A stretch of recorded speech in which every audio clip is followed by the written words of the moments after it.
Here we are back at Time of Wars. Unfortunately, it's been about a week since I played that first card in the turn, and I'm,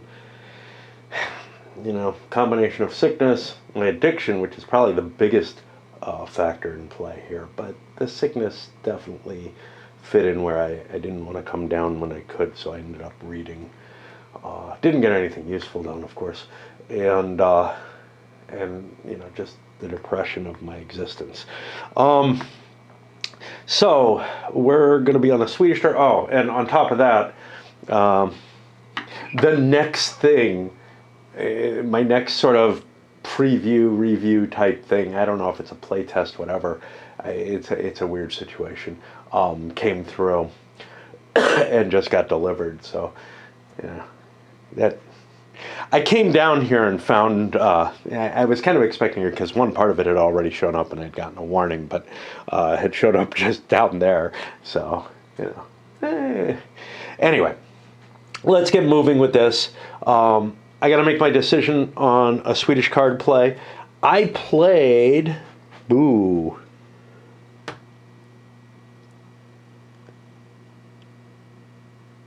I did not play.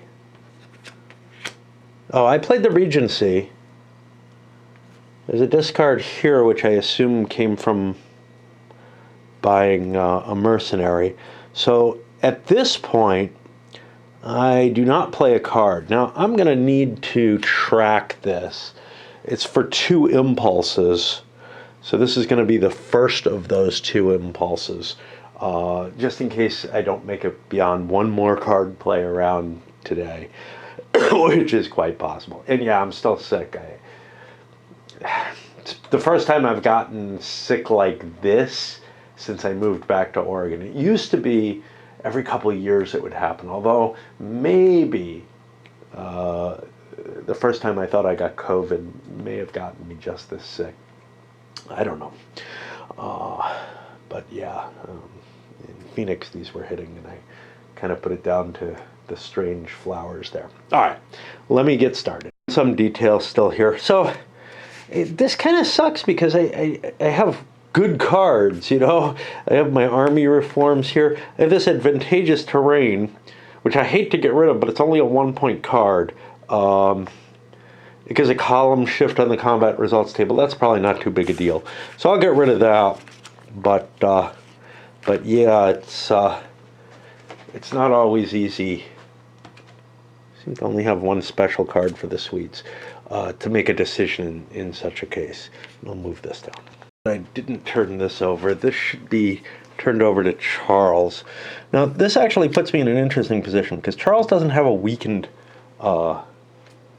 side, and Russia's at war with the Swedes. One of my cards is a ruler's disease, which kills them if possible. Well, it's not possible to kill him because he has no successor in place yet. There's no way to get around that. Kind of don't like that, but like there should be some sort of default, hey, this is bad. Otherwise, he would be weakened, okay, but he can't be weakened either. He only has a strong side. There's no other card to replace him, so obviously I won't play it for that, but it kind of feels weird, even though, hey, when you're starting to talk about using cards to influence whether or not somebody else's ruler dies or whatever, I feel like you're getting into the realm of, yeah, I'm not really running a country anymore. I'm more like either some arcane wizard or something, or the spirit that's guiding that country, whatever. I'm not something that we know of in the physical world. The choices that I'm making are not choices that we admit to being made by any intelligent entity, unless we're strangely religio-nationalistic, which, hey, that's coming into fashion now, right? Time to start trying to get a grasp on what I'm trying to do with these different nations. And so the Russians have moved a big army forward, 2, 4, 6, 8, 10, below attrition level. So there's that at least. I could go and start taking little spaces. And I would get to keep them. But they're not really worth much, except as padding. What I'm interested in doing, really, is getting the Swedes into a position where they're willing to surrender. And in order to do that, I have to find that area, and I have no idea. It's somewhere in 6, of course, because Rule 6 covers everything.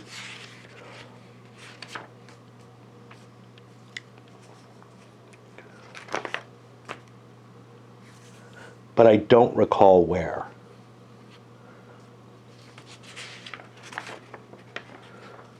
Negotiations. Forced peace. If a superpower is at war and loses a minimum of 1 space, the player controlling can consider himself defeated. It has to be a national space. It's going to be really hard for me to grab a national space. And there doesn't seem to be any easy way to stop a war. I mean, you could arrange not to fight, but there doesn't appear to be any way to make a war stop once it gets started, except, through the diplomacy cards or something like that. Which means whatever I gain, I may not get to keep. Now, what if I want to build boats? That's an interesting question. We got rules on boats somewhere.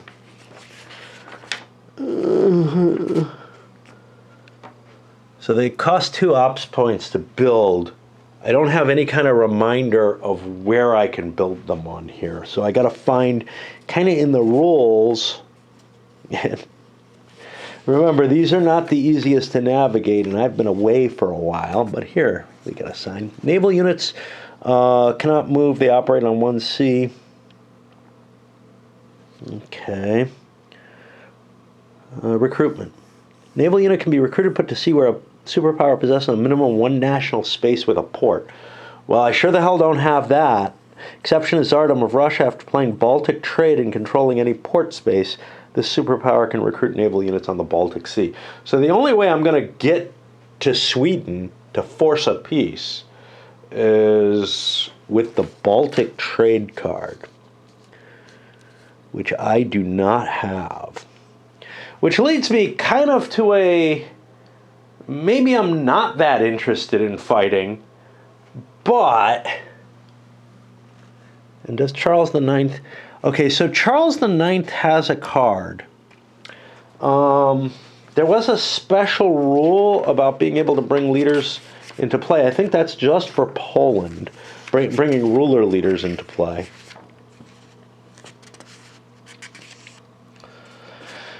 This is what happens when you step away for too long, right? Okay. Here we go. This one. Player control can add current ruler to any army. Charles IX is available. I don't know. So there's no rule that says how leaders come into play as rulers, except for this one Polish one. If you were kind of following the general rules of the game, Charles IX would have been placed at the beginning of turn 1 during the reinforcements kind of segment as this additional leader, even while he wasn't a king. Since they're not set up that way and he's on turn 1, that's obviously not the case. So what I've made is a house rule, whatever, addition to the game, clarification that the king, to bring a king in, you have to actively, that king has to be ruling. He can't just be brought in as a leader anyway. Not sure if that's true with Boris Godunov.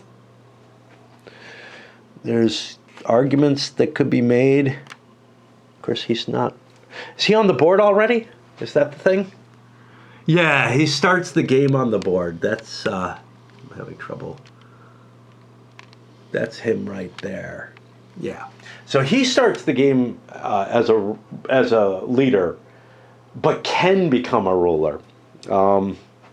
Hey, do I want to kill Fedor? Bring Boris in? Maybe. Maybe that's my best answer. Select a ruler. He dies, if possible. If the ruler does not have a successor, the ruler card is flipped to show a weakened side. Huh. That might be my best move, right? He gets an additional card to preserve, same funds limit. He will not hurt my domestic policy, and he can command an army. I don't need him to be replaced yet, but there's a reason to hold on to this.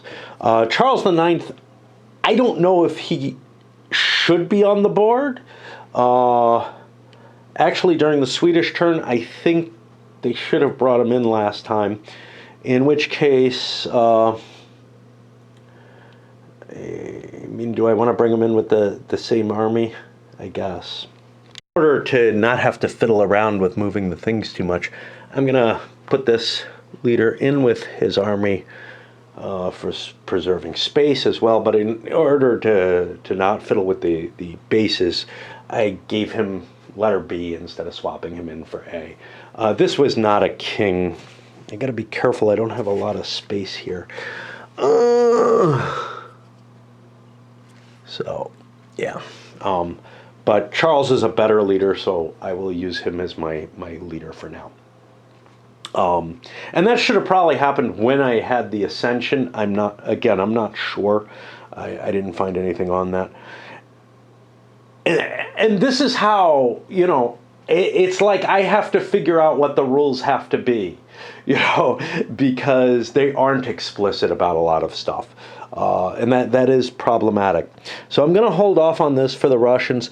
What do I want to do? Do I really want, to advance? That doesn't seem like it buys me much until I get that Baltic trade played.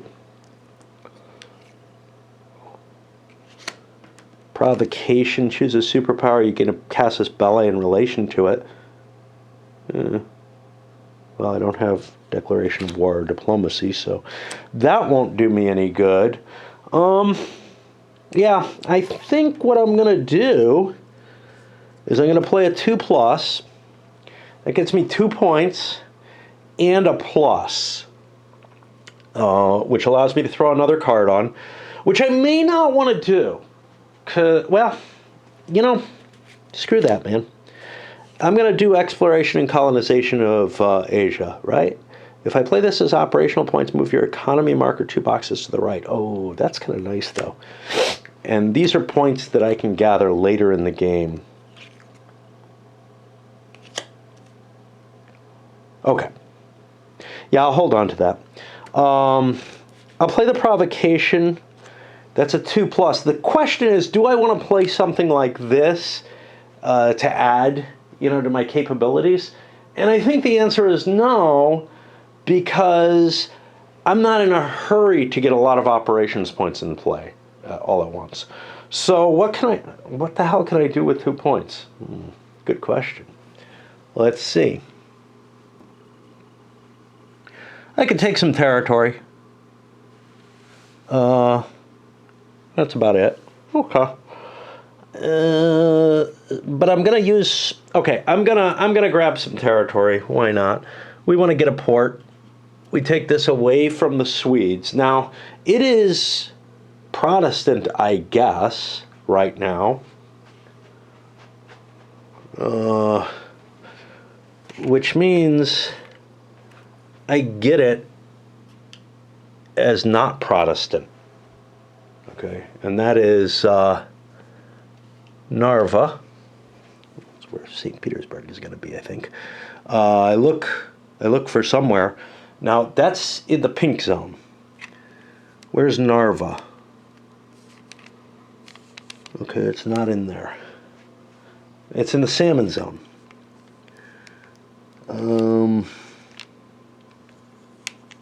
There it is, and it's marked as that. So the religion hasn't changed by me taking it, therefore it's heretic. I spent both my operations point. One to move into the area, one to convert the territory, right?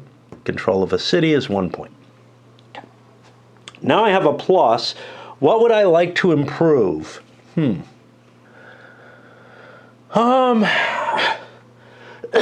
Well, combat would be nice, but I don't think that's that important. I think it's more important for me to work on cards more than anything else. Could work on religious conversion, but, you know, I don't know if I'm going to get to keep those things.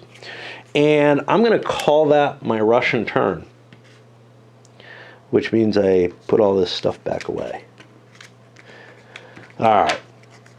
And, you know, again, I'm not going to go into this kind of detail later in the game, but I still feel like I have to struggle with the decision process and the particular mechanisms that this game is using because they're unfamiliar to me. So that, you know, and there's a fair amount of chromey rules buried in here that I kind of half remember that I also have to deal with and cope with.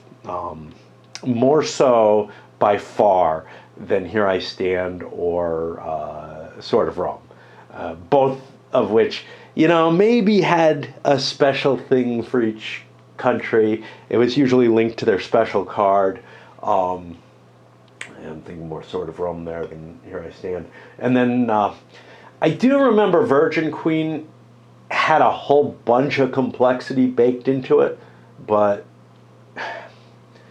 it was more a matter of gosh, I don't know what I should do, how I should optimize my point production. It was mainly that the point production in that game had become so complex. And honestly, both Here I Stand and Sword of Rome are games where you're trying to optimize your points in certain ways and get to that ultimate, you know, automatic victory. This is probably intended to be the same, but it's going to be really hard to play in that kind of competitive sort of style because there's so many little things. Virgin Queen had that issue. And they're not well represented in the roles, which Virgin Queen did not have particularly as an issue, although sometimes they were hard to find because of GMT's rule style. Okay, onward and upward. I decided what I want to play for the Ottomans. I want to play the Calling the Vassal. I considered this last time, right? I don't remember what I used my points for. Probably to move my army a little bit. I'm going to use this not for the ops points, although there are advantages to doing that. I want to pull one of my minors, Transylvania, Wallachia, or Moldavia. Now this is problematic. This and this are two of them. I don't know which two. So we've got, well, this one here. Okay. Who does not have a whole lot of troops. So I probably don't want him. The other one is this sort of salmon-y colored guy. Who again, that's got to be Bulgaria or something, right? What is it called? Yeah, you know, I don't know. Wallachia. I'm trying to picture and realize I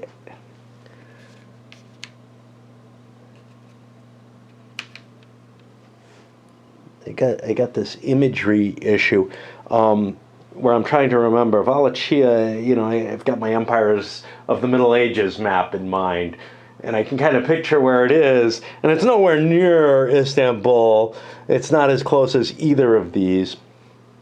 I'm guessing this is Transylvania, but I don't know because Moldova is rather close to Russia, well, to the Ukraine, and so maybe that's supposed to be that.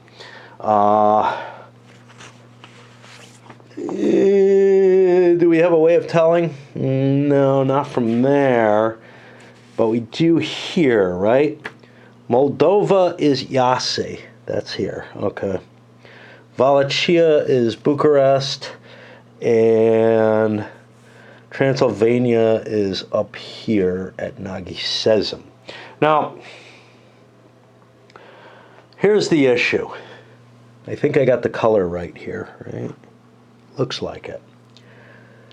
I've got these counters, which are relatively dark and have the flag. No. Jesus, I don't know. Have the flag of the Tatars. Is that it? Gosh, I don't know. I don't know who the hell this is. Okay, so those are the control markers that I have. They have this image. Yeah, it doesn't look like there's a lot of these. There's a bunch of these who I don't know who they are. This is the pile 2. And these guys all have control markers.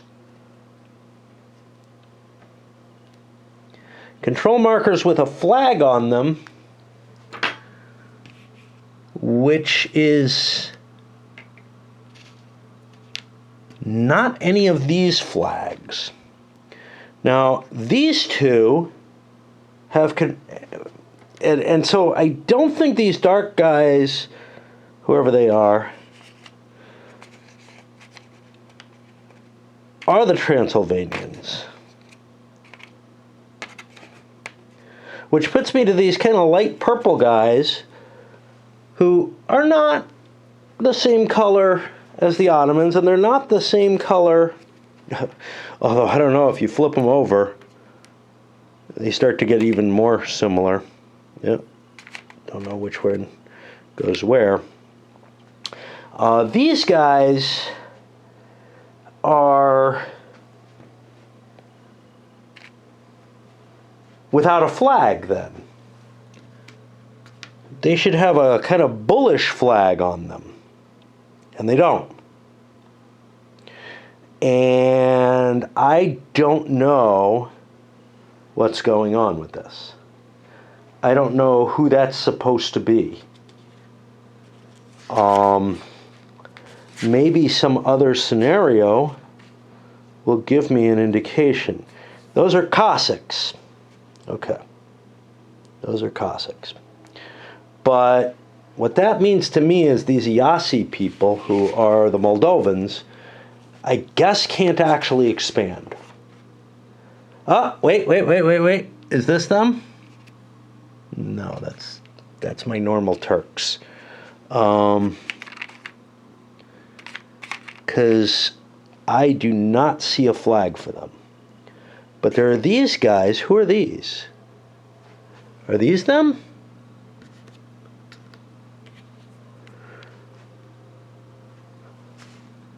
No, these are the Poles. Okay. Yeah, I'm kind of at a loss because both of these exist as countries. Which means what, I want the best force and I want the closest, that kind of combination. So these guys are going to have a total strength of 2. I'm not going to pick them anymore. They don't seem like a great choice, the Moldovans. 3, 6, 8, 1, 2, 3, 4. All right, so we'll take these guys, whoever they are. And they're going to show up here. And I'll give them their own army for now. I don't get any points. I played this as a call the vassal to bring that one minor state. I don't feel like I got as much as I would have liked out of it. That was a 2-point card. I could have built a couple of units out of it, but okay. And I am getting really fatigued right now. And I think I need to take a break as well as swap battery. I'm going to need to swap batteries anyway. So I think we're stopping there for a while. I was hoping to get through a card play for everyone. But, man, there's so many questions that come up, that there's not an easy place to go find the answer to. Apparently there's a errata that's going to be coming out, but that doesn't really solve, the question. It might answer some things, but in terms of having some kind of player aid that tells me who is what. Since this has English text on it, it would be kind of useful to, for example, have the different nations on there. It's kind of odd, I say,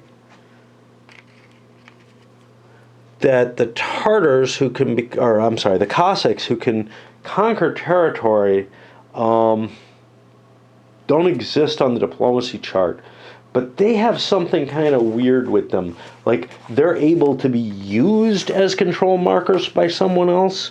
I don't know what that means. If superpower or minor state conquers siege, control markers is placed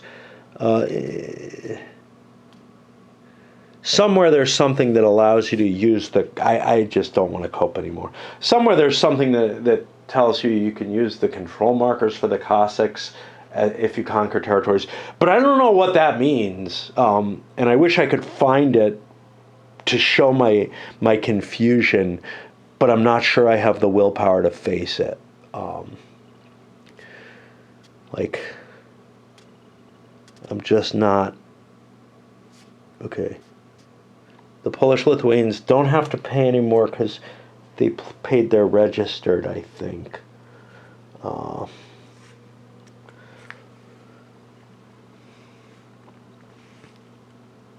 Yeah. The Tsardom can recruit Cossack units and control siege space. Moreover, player controlling the Tsardom can use Cossack control markers to indicate control of a space in the Russian cultural zone. I don't know if those spaces are Russian controlled or Cossack controlled. If they're Russian controlled, I just treat it as if it's a Russian marker. If they're not really Russian controlled, which they seem like because they're using these different markers and everything, I don't know what it means. I also don't know if I can replace territories that I already marked and whatever. There's just so many questions, this little blurb. Now, I've brought up the game Popes and Princes, which was a little, about the size of, the original, I don't know, the size and the shape generally of like the original D&D books or the supplements that came out for them. And this came out, I don't know, right around 1990. And it was just this completely, there wasn't a game there. It was sold as a game, but it's like some vague rules that nothing linked together. This isn't anywhere near at that kind of level, but it is more at the level of like an EU or something. And I may just be either too old or too depressive right now to struggle in that way. Anyway, I certainly have, and I did with EU, this need to run away, regularly. So it's going to take me a long fucking time to get through what probably is like an 8-hour game. I'm considering the Habsburg move. I'm down here to try to get at least the rest of this second card played tonight. A question came to mind, which is, it doesn't make a lot of sense to change the control of an area, but, to move through enemy territory, as it were, without changing control. You probably don't want to do it, but there doesn't seem to be any prohibition against it. Now, when you enter a fortified city, you have to stop. But you could enter these spaces and not convert them. I'm not sure what really the value of that is. In these, let me just check. So something like Ostjak. Let me see. Okay, so that is Eastern Orthodox. Basically, this whole region, they don't name the regions, but this whole region is just a mishmash of different religions, whereas most of the other regions are solid religion. The one exception is the German areas. There is some Protestant in there, but there's a little bit of everything in this section, which is kind of interesting. Kind of makes it a mess to deal with. It's historically accurate, but okay. Anyway, I'm trying to figure out what to do with the Austrians. I think I want to try to bring the Ottomans to battle, but I'm not sure that's possible.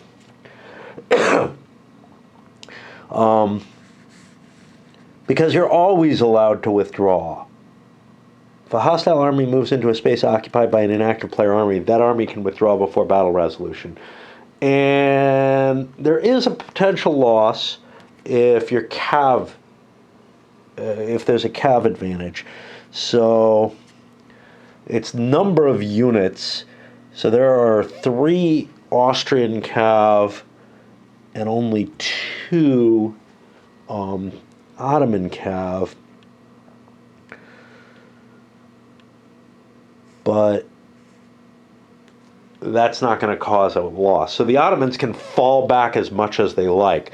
However, this army cannot. So I could start causing it losses if I march forward. I don't know if I have enough activity, though. This is, you know, it's only 3 spaces, but that's a lot of operations points. I'm going to play this to move my army, but looking at this special card, man, this is painful. On the economy track, I got 2 things. I got to do one of these, right? On the economy track, move the economy marker 1 box to the right. That's on the big economy track. That sounds great. Your domestic policy is decreased by a level, and you get a fund. So I'm at a big card bonus, but that's going to just start decreasing. Now, I can play it as ops points, but if I do that, I have to have a fund marker to lose. And if I don't have that, I have to discard a card at random or move an economy marker 1 box to the left. Now, of course, I might want to hold a shitty card like this for that case. Let's see. If you aren't engaged, you get 1 column shift to the right. Like Wallachia. Oh boy. I don't know which one's Wallachia anymore. You know. So it's just here.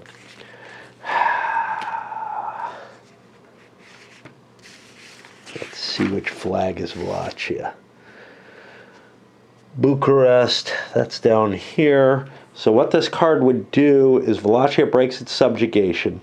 Put Michael the Brave. Okay, what color is Wallachia again? It looks like it's this grayish color. Okay, Michael the Brave is only available on turn 1. This card really should say can only be played on turn 1.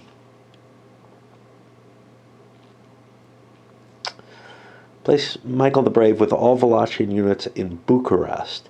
Wallachia is now at war with the Ottomans. You know, I think I'm actually going to play that. Why? I'm not sure. Do we have an ambitions of Michael the Brave? Yes.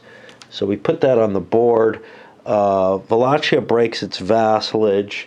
It's this color, which is not these guys.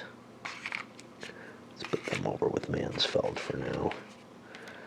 I get these 3 additional units. Michael the Brave with all Wallachian units in Bucharest. Wallachia is now at war against the Ottomans. Moreover, you must do special rule number 2.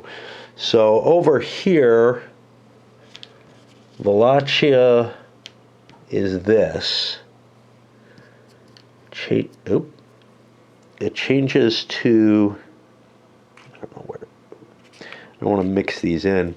It changes to a war marker. I guess Michael ends up here on one of these, and I guess he gets this garrison. What is not mentioned that I would expect is that control of Bucharest switches. That is not spelled out. This changes. Well, whatever that is isn't owned by the Ottomans somehow. Maybe Michael has to besiege Bucharest, so I'm going to leave him there because there's nothing that states that on here. Special rule number 2, maybe that tells me the answer here. I roll a die for the other minor states. Okay. This is why bringing that force in was maybe not so wise. A 1, 2, or 3 for Moldova. Okay, so Moldova. Moldova is this kind of grayish purple, which is over here. I don't have a leader at this point. I'm not sure what happens with those leaders while they're vassal states. I would assume they come into play. Okay, so there's Moldova, and that's being sieged. You know, I really don't buy this besieging stuff. These are vassal states. I think they would fall, right? I got to think about that. But let's take a look.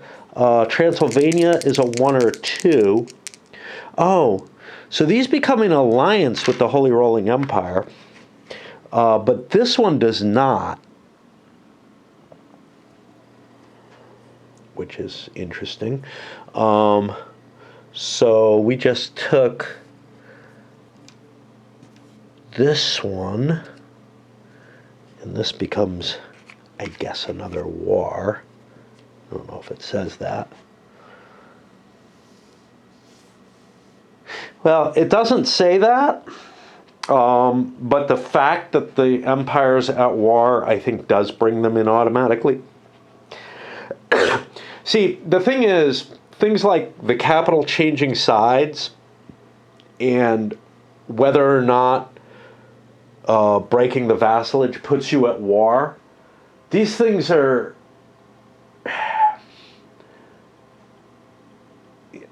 unfortunately lacking, but I have no trust that that lack is intended. And so I'm fiddling with it, and I think I'm going to have the capitals change hands, and I think that Wallachia would go to war even if the empire wasn't at war with the Ottomans, although whether or not this card should even be allowed to be played as an event after turn 1, because Michael the Brave is only a turn 1 character. Okay, so now we check Transylvania, which is on the board. It was summoned as an ally, but I think it can still change hands. It does not. It remains under Turkish control. Now, I can't bring Mehmet III in to command that because he's a ruler who isn't on the board yet, and I made that roll up. Yeah, I think these two are going to return. Shit. All right, I need hands. And some supporting evidence as to why they would return. The garrison that's present in that city is of that nationality. So they already occupy the city. So yeah, I'm switching that. That brings the keys over here, and that's 4 victory points that the Turks lose. 1, 2, 3, 4. Those don't go over to the Habsburgs. They don't control that. They don't get a marker there. And I'm a little weird about why there are markers there for the Ottomans, because if we look at the vassalage rules, I don't think it says anything about that happening. So let's find the vassalage. So first of all, vassalage is already in play.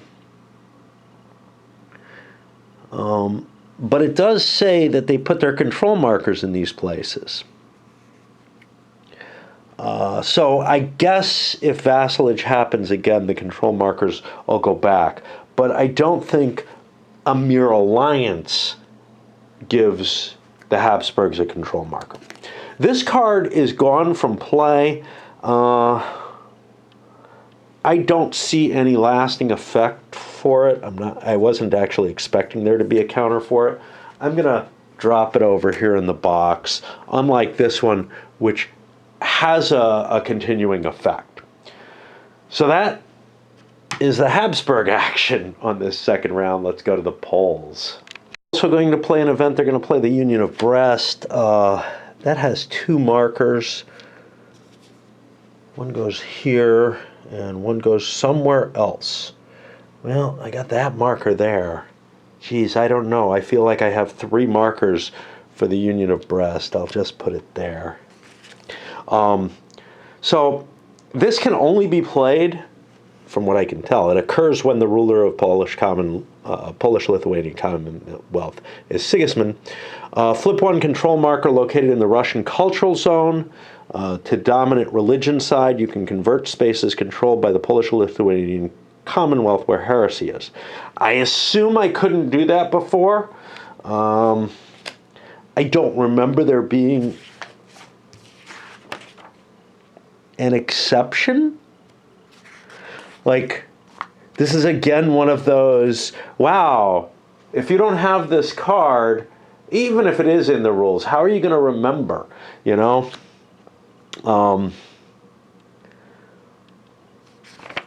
Let's see, there's rules on the Union of Brest that probably would tell me, but yeah, that's, you know, that kind of remembering all these little things that are that are only available, that the rules seem to indicate you should be able to do, the general rules, and then there's just like a card that prevents it. That's kind of painful. So let's see if we can find this. There's no rule reference there. So that's going to be somewhere back here. There's a pile of these sort of national rules really early in the rule book. These guys. All right, they're not there.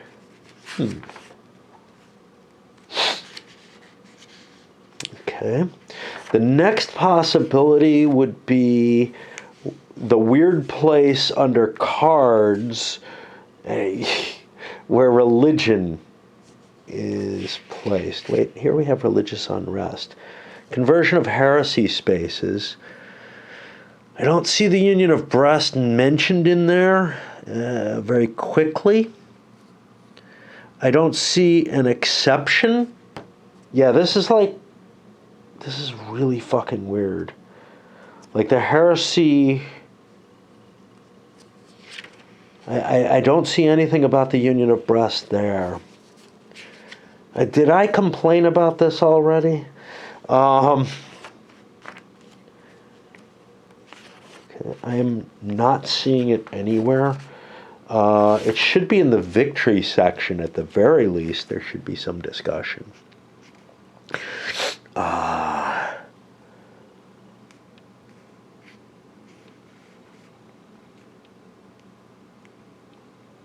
Union of Brest has to be in effect, but that's all. Now, so, I mean, the weird thing is, from the rules, it seems like, yeah, you want to play this at some point so you get the victory points. Now, knowing that you can only do it on the first 4 turns of the game, 5 if you extend Sigismund, is kind of a weird thing. And that's Sigismund, but that's Sweden. This is Poland, Lithuania, but it's adding rulers, this weird rule where the Polish-Lithuanians are able to have to get rid of a card to put their ruler as a commander. No one else seems to have this restriction. But on the other hand, there's no rules for how they get their ruler as a leader. And no restriction that the ruler can't be on the board to begin with, even though rulers like Mehmed III, who are first-turn rulers, their counters aren't set up on the board. So flip one control marker. Yeah. So by flipping the control marker, I think I can turn it dominant. Can it be a fortress? Looks like it can be. I have one fortified place here. I'm not sure I necessarily want to do that, but I think I will. So we're going to change Kiev to Roman Catholic. And now I have the problem of maybe it's in that trash can. I have to find where my nearest grease pencil is. I managed to find one only going on 2 floors of the house and marked that there. And the story behind this is kind of interesting. Yeah, I know. This is not the kind of thing that I should be doing right on a review copy game. But I got a bunch of pens in there. This is from when I moved. My style of packing for a move is unorthodox, to say the least. I basically fill boxes with as much stuff that I can and use clothing as padding and all kind of shit like that, so that, you know, nothing is in any reasonable place. And this trash can, I think this came over with the movers. I think went into a box, but it, you know, obviously I want to fill the trash can, and it helps contain a bunch of small objects, so pens, pencils, clips, and stuff like that. Now, it's been several years since I moved,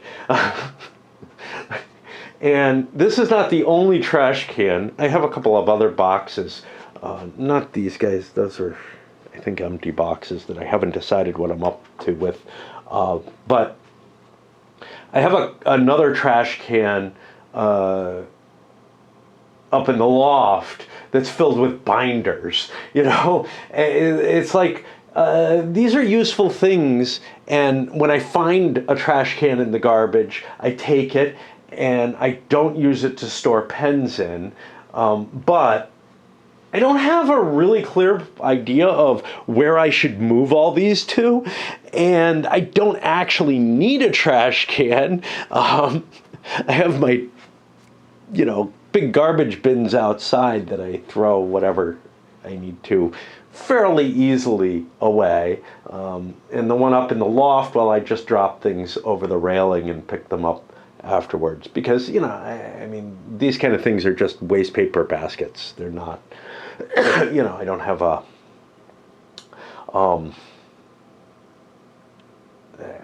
bag in it or anything. But oddly enough, like my wife in the bathroom was just hanging a plastic bag for trash, I think. I don't think she actually has a trash can. So I could have given her one for that. Anyway, where the hell am I? What have I done? I played the Union of Brest. This converted. That is a city. So I think that marks me nothing. Okay. Now, I don't know if those should translate over to here. This card, is it going to provide any effects? Not really. So again, this is a card that I'm going to drop in here. This one I'm only keeping up there because it has sort of a continual effect. Union of Brest does too, but it's more, hey, it's in conformance with the actual rules of the game now, as opposed to a rule, a restriction in the rules that is only present on the card. And that's really problematic. Now, if that restriction on conversion is a lie, and you're allowed to convert things, but you just don't get victory points for them, that's something different. That's what the rule book seems to imply. All right, we have finished the second whole card. And you can see, again, there's a humongous cost to going through something that's this sort of poorly arranged, but you know, the rules are just, they don't cover enough. I'm someone who likes rules to be kind of light. These go way too far in the extreme. They're leaving out important facets that you need to know to be able to play, as opposed to not just nailing everything down perfectly. You know, there's a happy medium in there. All right. And that's it for tonight. I got 2 more cards done. I got through one whole set, you know, another whole round of cards. Now, each player has, you know, like 7 cards or something. Some of them, I don't know. So this is going to take a fucking long time. I've got 4 Swedish cards, and one of them is the weakest of the cards, just a 2-point card. Normally, you know, I have to discard a card. That would be my choice, just on points. And the event is not really useful to me because the Swedes are at war with Russia. This is more useful when I'm ready to deal with the Poles. So I'm just going to discard this without thinking too much about any of the others, because it is the worst of my cards by far. And that lets me get rid of this one and move on. Are going to play this crappy Good Harvest. You know, I wanted to fight with the Swedes while they were preoccupied, but now they're able to play cards. I'm going to wait until they run their hand out. Their hand is smaller than the Russian hand. So I play this Good Harvest, any space on the board, and put a Good Harvest on it. The effect of this is going to be, I think, a fund or something. I don't really recall. Again, me being... No, 1 more card next turn. And I'll put this back here somewhere where it's not going to get screwed with. That seems better than spending a point. That gets me to the Turks. 2 things about the Turks. First of all, this card with all its troops on it, there's something similar to that in Here I Stand, but I think you have to actually fight the card. You roll against a certain number of units. Here, it just automatically decreases those units and brings them back. Takes a little of the luck out, a little of the excitement out too, in my opinion. But anyway, what I was stopping at as I look at the Turkish cards, I have more Turkish cards than the Habsburgs have, which means, again, like the Russians, I may be able to obtain an advantage simply by outweighting the opponent. I have this reaction card, Loyal Vassal, but it cancels out a diplomacy played by other superpower in order to break vassal subjugation. I didn't know you could do that. I'll have to look at the diplomacy card when I see it. But but that's not how the vassal subjugation was broken, so I don't think that can happen there. Let me take a quick look. Somebody has a diplomacy here.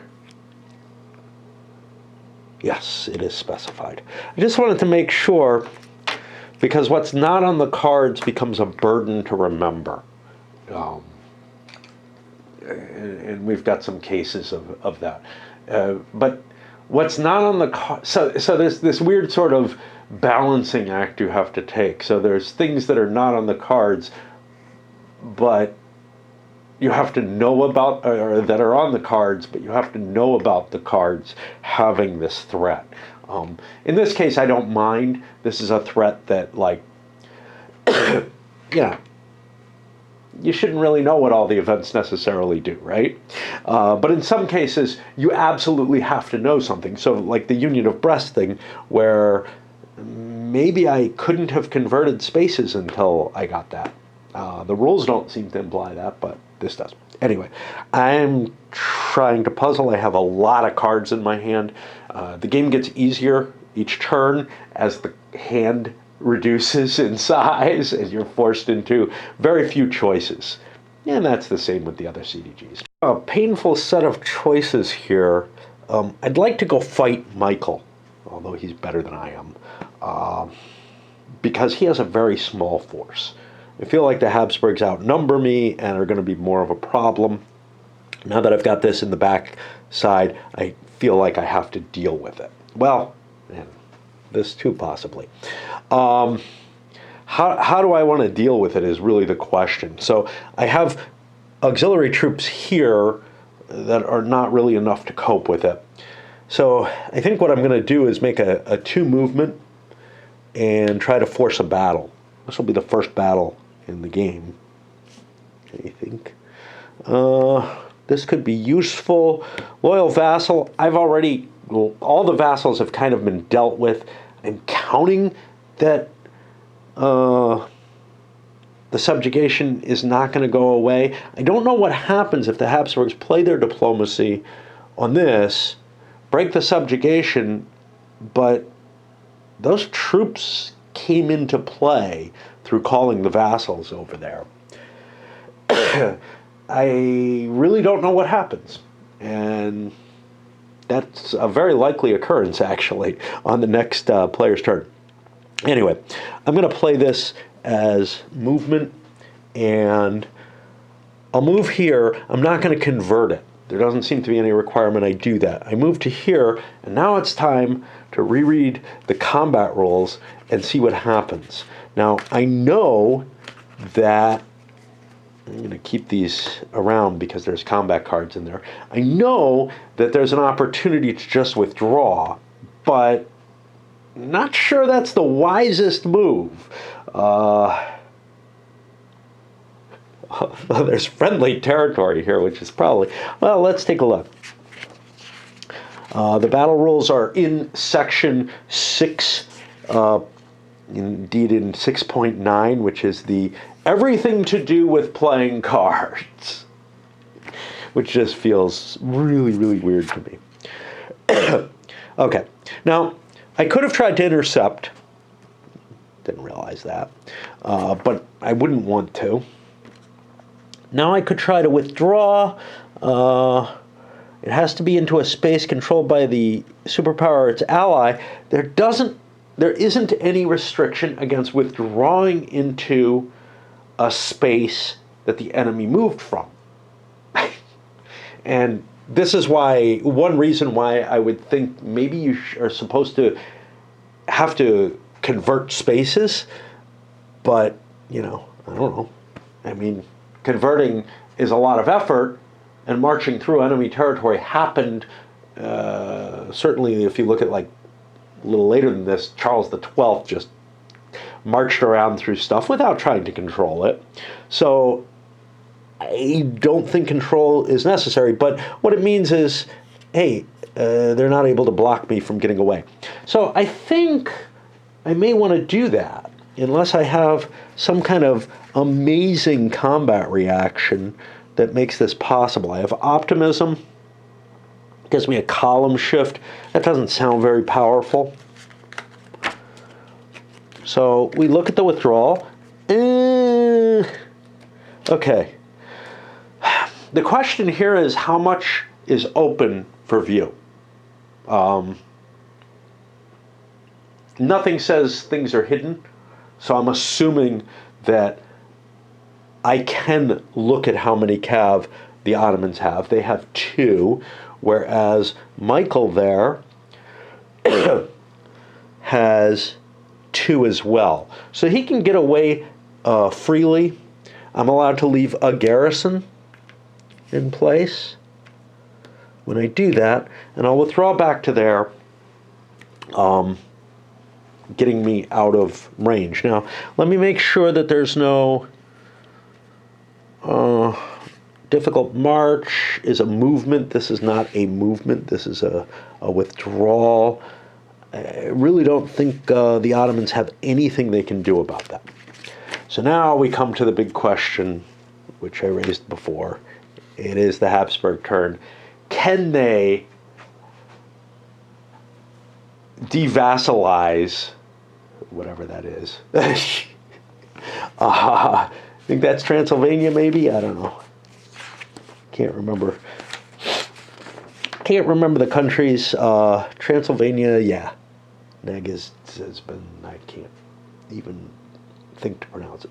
So now I'm going to have to do kind of a dive into the rules and some consideration and trying to figure out, what might be implied, because I am pretty damn sure this isn't covered. Wrong. Very happily. If vassal subjugation is broken for any reason, this is under the calling the vassals, all combat units of the minor state are immediately removed from the Ottoman army. I think the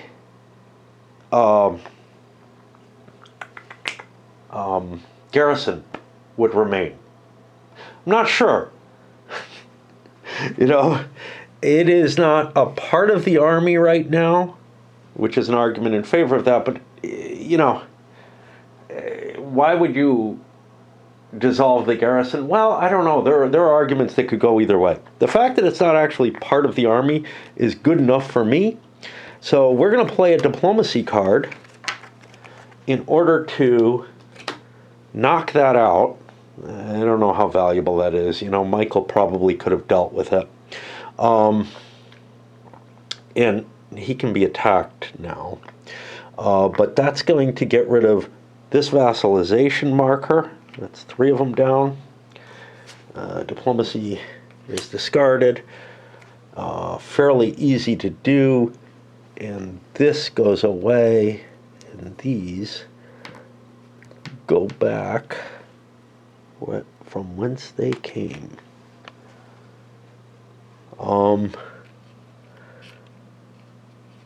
With vacillation gone, I'm going to say the Turkish key goes back as well, which is 2 more Turkish victory points. And Turkey's paying heavily for this war. They had no choice, you know. They were stuck in it at the beginning of the game. Which puts me to the Poles, and this turn is going so much faster and more smoothly. The thing is, the difficulties with coping with this role set are causing, you know, a lot more frustration that forces me to run away. Maybe even, you know, even a little bit more often. But some of it's me. You know, me right now is not me 12 years ago when I did Here I Stand video. The CDGs, well, I've been good with them recently, but but right now, those last few months have been horrible for what I've been covering. 1 operations point is not worth a whole hell of a lot to me. I could fuck with somebody's army with the event there, but 1 operations point, I can raise some troops. That's probably the best I can do. So, I also have a poor harvest. I could screw with someone with that. I see Russia's got a good harvest.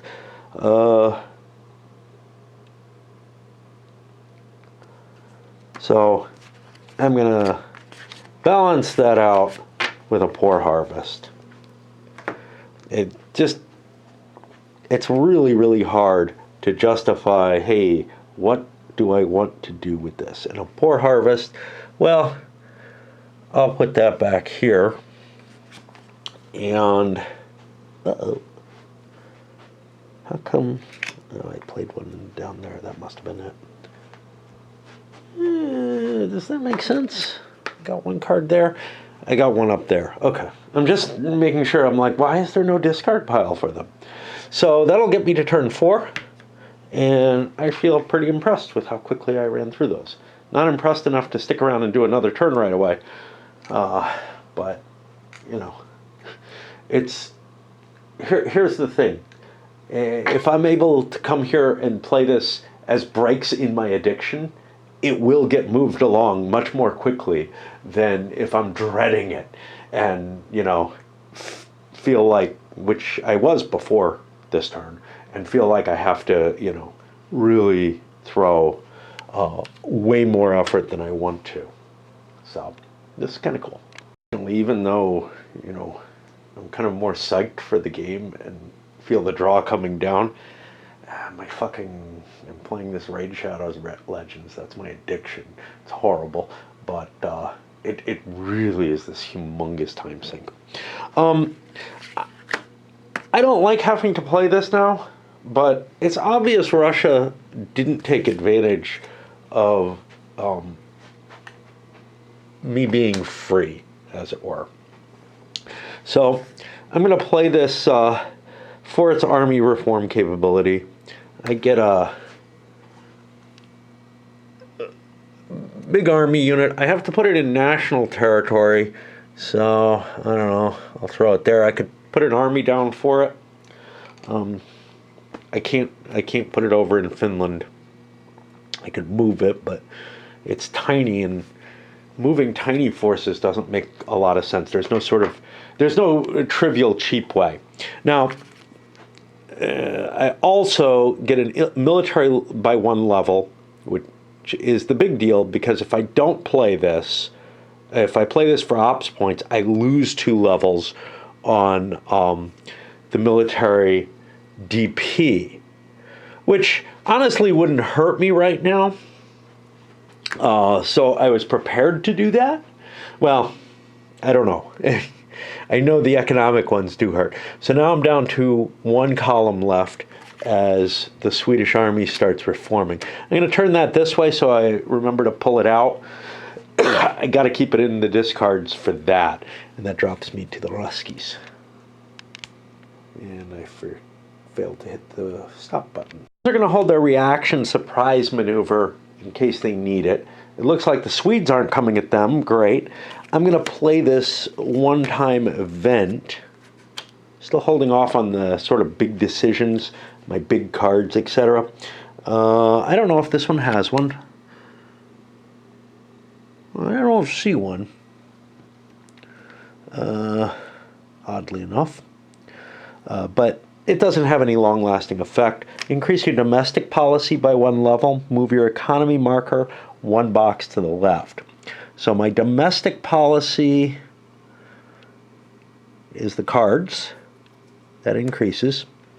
I'm probably going to kill Fyodor off. That seems of value to me.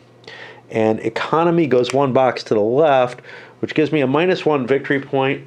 I think I record that. I'm not sure. And this card is now in the permanently gone pile. And, you know, I mean, obviously you cull your deck by getting rid of these cards. Now, 2, that, I don't know what the averages are on here, but from what I've seen so far, I think 2 is a little below average.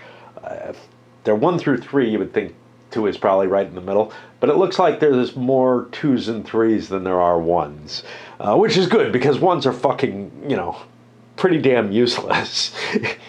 All right, on to the Turks. What the hell are they gonna do?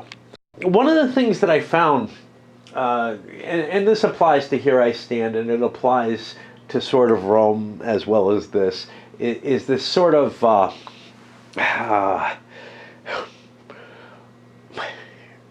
you kind of play your cards opportunistically. Most of them aren't going to let you do a whole hell of a lot.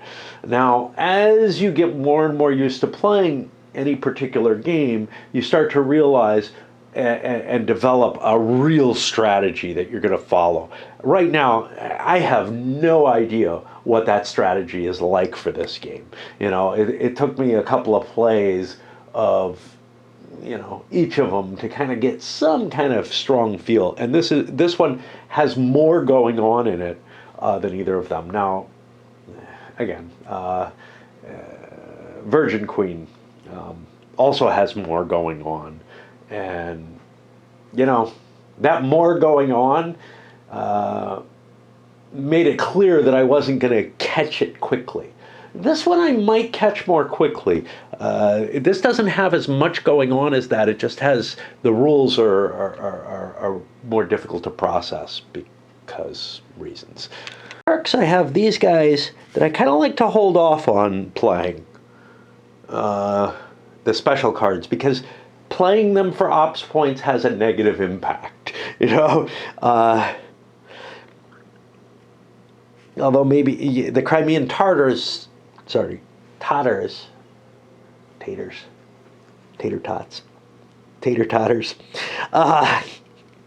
It doesn't have a negative impact if I don't play it until the last card that I play, but at least the way I'm running it, you know, And I can't see any other reasonable way to do that. I have a couple combat cards that, hey, I'd like to hold on to these. So I don't really want to do that. I have this suppressed mutiny, which, if I have a rebellion on me, would be very helpful. And I'd like to hold on to that. But then I have these reaction cards, difficult march. I could screw with the Habsburgs moving. War glory, if I win a battle, I get more points. I get to steal some funds, I guess. Well, I get them. And then I have this big 3-point card. Now, French intrigues. I might want to hold on to this, hoping the 30 Years' War starts next turn or something, or even this turn, which is of some value. But then again, it is a 3-point card, so I doubt I'll hold it. Although, you know, what do you want to hold? A 1-point piece of garbage? But by playing it, you know, well, holding a big card isn't that bad, because then you have 3 extra points in reserve, because it doesn't count against your draws. I think Here I Stand had you can hold a card, but it counts against your hand limit. I may be mistaken about that, but this has just continually drawing more cards. So preserved cards, whatever that limit is, those are just bonuses that you could hold on to. I may be mistaken about that mechanism. Hey, it's been a while. But anyway, this would be a powerful card if things start happening, so I kind of would rather not play that. All I need is 1 point to trigger the siege. So even though the mutiny is something that I may fear, I'm going to play that. And then we take a look at the siege rules and undertake them. Now, I kind of know these, but we'll see how that's handled. It's forbidden to move into the space and start a siege. So, you know, I couldn't have used extra points last turn if I had had them.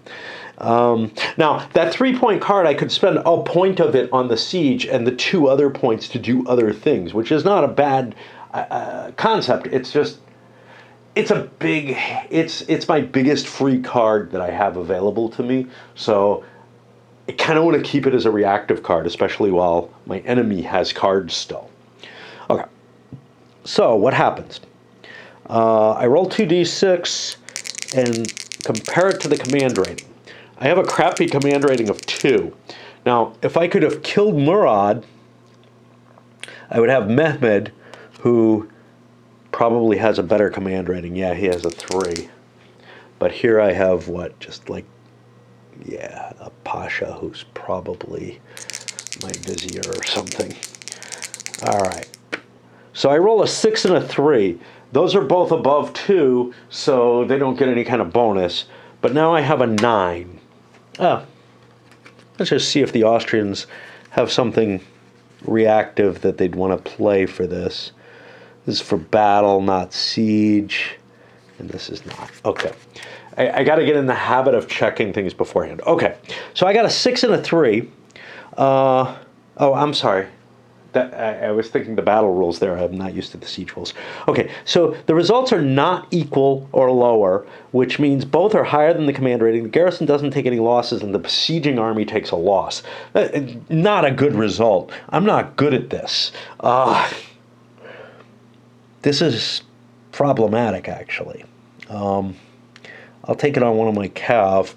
Note that this reduces the manpower, but not the combat capability of the unit. A very interesting little concept there. And I did no damage to the garrison, so that was really kind of a bad play. I may not want to siege the city. I have the opportunity to instead to launch an assault if I had wanted to. For the same cost, I thought the siege would be easier, and it probably is. How does I probably am not big enough. I would need 6 full-strength infantry combat units. I don't have that. Most of my armies are away facing Persia. So now we go down to the Habsburgs. Look at the first card for the Habsburgs that I have facing me, and it's got a problematic situation here. And this is probably more to do with the English translation than anything else. You do certain things, flipping a control marker, etc. But then after you do that, also, this is against an enemy. Put on that space a revolt marker or remove a garrison if fortified city is selected.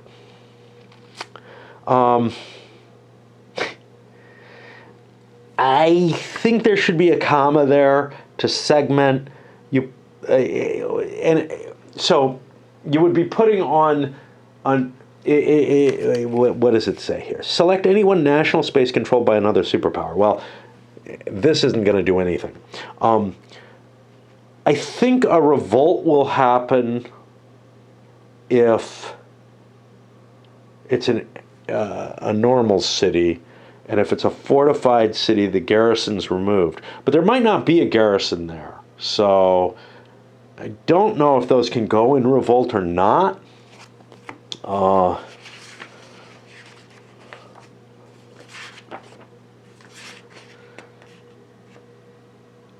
A revolt can happen on a city, a fortified city space, or a fortress.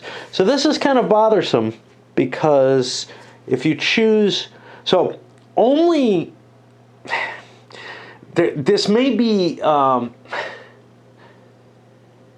yeah, see, that would be an and if that's the case. Or has to be exclusive in this case.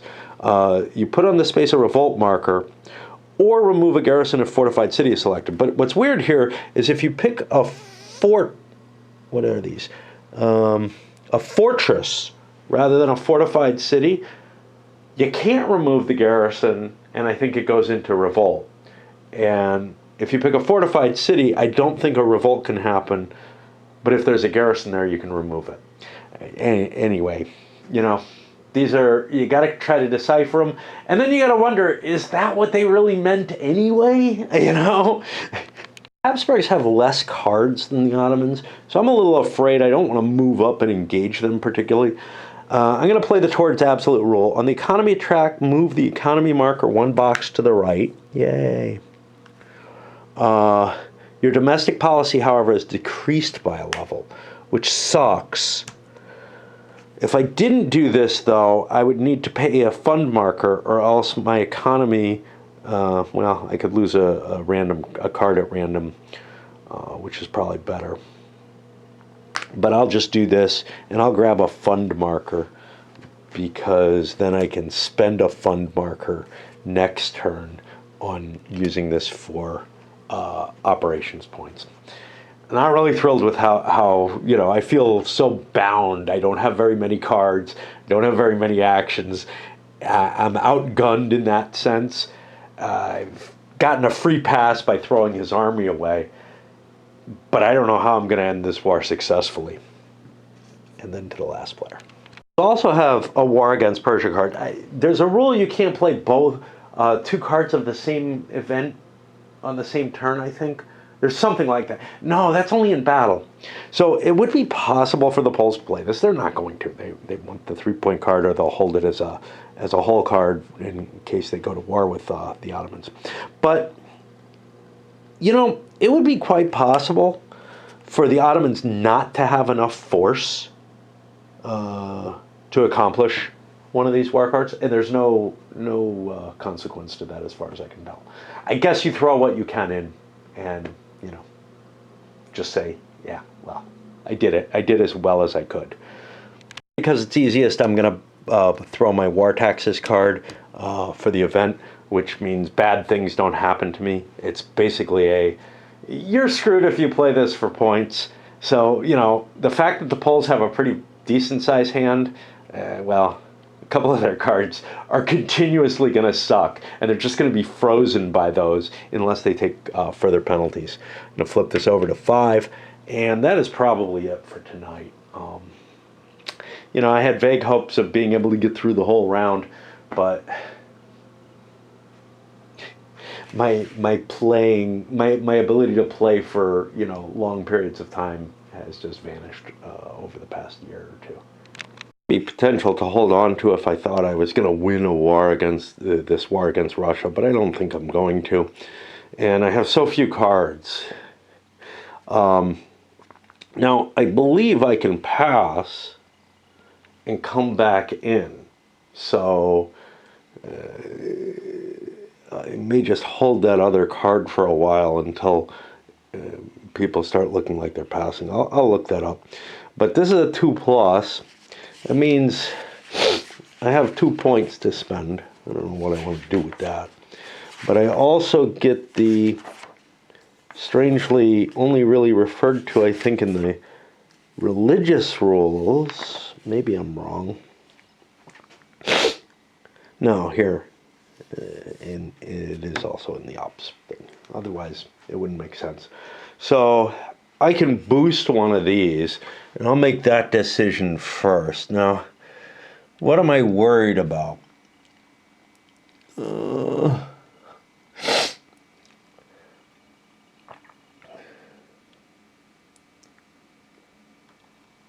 Getting bonuses in domestic policy, but I'm curious, you know, this is Charles. Gustav, I'll continue that. And then, which, you know, feels kind of weird to me. It's like, yeah, I'm getting improved domestic policy. I don't know. He didn't really spend a lot of time at home worrying about that kind of stuff. I think I'm going to throw a point into economy. Basically, it takes you a lot of these cards to get a boost, which is fine. There are other ways to get one. And now what the hell do I do with my 2 points?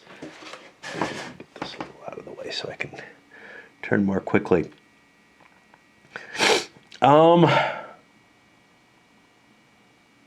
If it was a 3, I could play with the iron ore. I don't have a whole hell of a lot I want to do. So I think I'm going to spend 2 points to build myself more of an army here. And I'll leave the garrison in place. Put this here. Now, if I had set my new leader, the king, back there, that would have given me certain advantages, but in terms of having a leader in both places, but it doesn't really matter. And I don't want to play a separate card, so that pushes me forward. This is a dancing night. It's a Friday, so I'm not going to get very much done. Plus, I'm in the middle of a huge event in damn addiction of mine. I wanted to bring up, and it's hard to remember if I felt this way in, you know, here I stand. Oh, hi. In Here I Stand, or in Sword of Rome particularly. I kind of think I did, which is this, oh geez, it's so expensive to do any combat type stuff, and very hard to sort of justify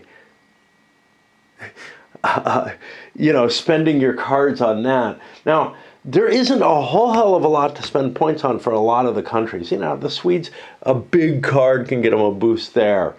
But, you know, it's a big card. It's a 3-point card.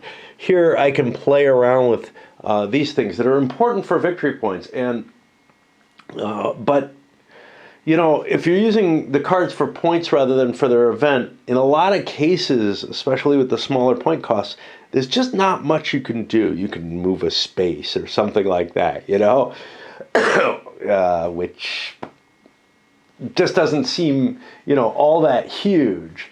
What I did learn, you know, in those other games is slowly through play what the right balance is. But I don't feel like I know that now.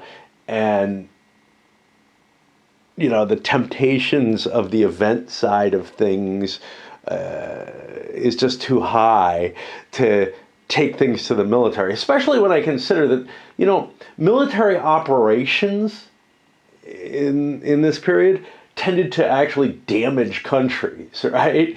You know, throughout all history, really. You know, you're making a choice between setting up your economic power base and whatnot, which in this game is represented, you know, by these card and military bonuses, by the economic increasing your funds, but also, you get victory points off of them eventually. Religion, yeah, that's a little harder to figure out how much that's going to affect you, you know, because really, except for the Poles, the religious side of things is how well will you be controlling that territory, you know, rather than any kind of victory point bonus. And that all depends on what other people play as cards more than anything else. But, you know, taking a look at this from sort of that EU perspective, I'm like, wow, I really don't want to go to war unless I'm forced to. You know, it's generally not, you know, the best way to improve your country. But, you know, obviously there's the little you win marker that if you do well enough in a war, you can get to your automatic victory that way. Russians, I feel like their best move is to kill Fyodor off. And that gives me Boris, who can command armies. I'm going to put Fyodor over here in the Russian pile of cards. I didn't lose a leader. Boris is already on the board, so I don't gain one. But my values are a little better. Again, I don't know if it's the best thing. Could I have improved this? Well, yeah, but that would involve giving up on some economic bonuses that I can use by not performing colonization that I want to do. So now we go to the Ottomans, see what they want to do. I was worried about, after I caught, I still haven't figured out the Ottomans, after I caught the Russian turn was, oh wait, so I'm looking to try to figure out what to do with the Ottomans. I run into plunder. Now, in some games, plunder can be a very, very valuable operation. And it would kind of make sense in this 30 years war period with Gustavus's army, etc. It can essentially fund your army, and if you don't do it, you're paying, you know, huge amounts of national resources towards it. But instead, you could slow your army down to do this kind of a plunder type living off the land exercise. Here, it doesn't work that way, which feels a little odd to me. But I was worried that I was giving up a major advantage, you know, that I really wanted to do it with the Russians rather than just try to conquer territory. But I look at it, and it's got to be enemy controlled space. So me changing the control marker means I can't plunder that space anymore. Cost an ops point, and then basically a famine happens.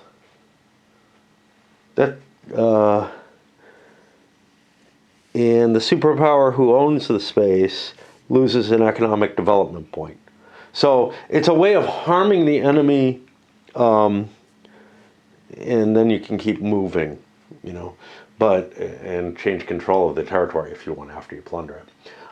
So really all it is a way of harming your opponent economically and trying to build it up so that they will be in worse shape next turn, really. That seems, I don't know, not all that useful. And the famine marker is going to lose you an economic development point in addition, so you don't want to take control of the space after you plunder it. So if your goal is to take control of territories, plundering doesn't make much sense. But if your goal is to just fuck with the enemy, it does. Anyway, back to the Ottomans. The problem I have with the Ottomans is in terms of their position on the board, I've got a lousy leader who probably can't win the siege. I don't have additional armies. I've lost my vassals. I'm at war with 2 of them, and the other one has just declared his neutrality. I don't have a very big army because all of it's over here.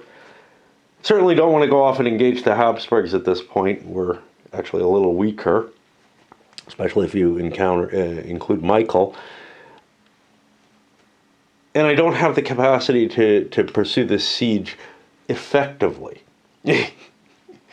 Now, I could fight to make the siege better, start buying some units, etc. But I don't know.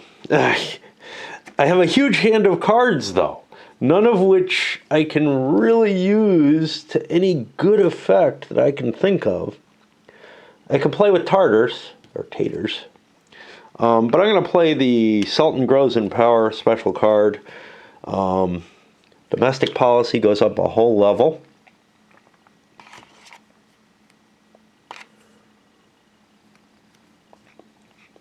So the dark is good, the light is bad.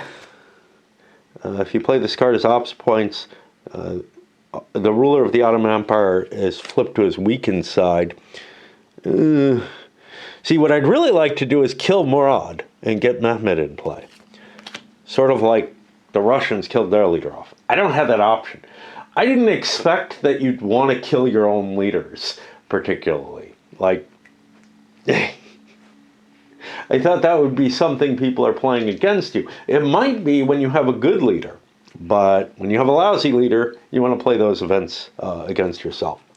And I'll just do that because I kind of know I want to do that, and I kind of know I want to avoid conflict with the Habsburgs, and they're really, you know, they're too far away to reach me if I don't reach for them. Sorry I'm going through so much detail here, but I feel like trying to get a feel for the cards and demonstrate them is kind of important. So for the Habsburgs, I'm looking at this City Revolt card, which could get rid of this potentially annoying garrison here. Now, maybe I want to move in first and make sure that that garrison remains as a garrison. But this could remove it. It wouldn't... The second condition is only if there's not a garrison there. That would make my attack on that city more easily accomplished. However, there's really just not that much. So one of the things with this is if I do play this for that, I'm giving up a plus. Pluses are so valuable because they let me fiddle around with this shit. And I think that shit's really, really important. And I kind of don't want to spend plus cards for their events because of that. Even though I'm holding a couple of them for battle purposes.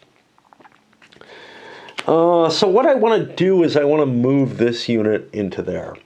This is 2, 4, 6, 8, 10, 12. Oh, it's going to suffer attrition if I move it.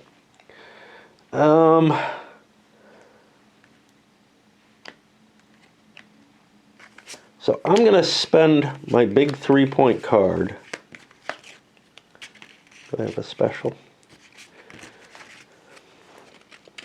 My big 3-point card, which is going to give me a point to move into there, a point to move into there first. Get a bigger army together for this. I may end up doing an assault instead. If I have enough units. And that means it takes 6 infantry, and I would only have 4, maybe 5. So no, that's not going to happen. All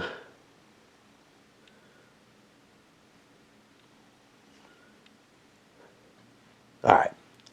I'm going to spend 2 points on this army. I'm going to spend my 3rd point to move into there. There's no attrition in that case, and he'll be...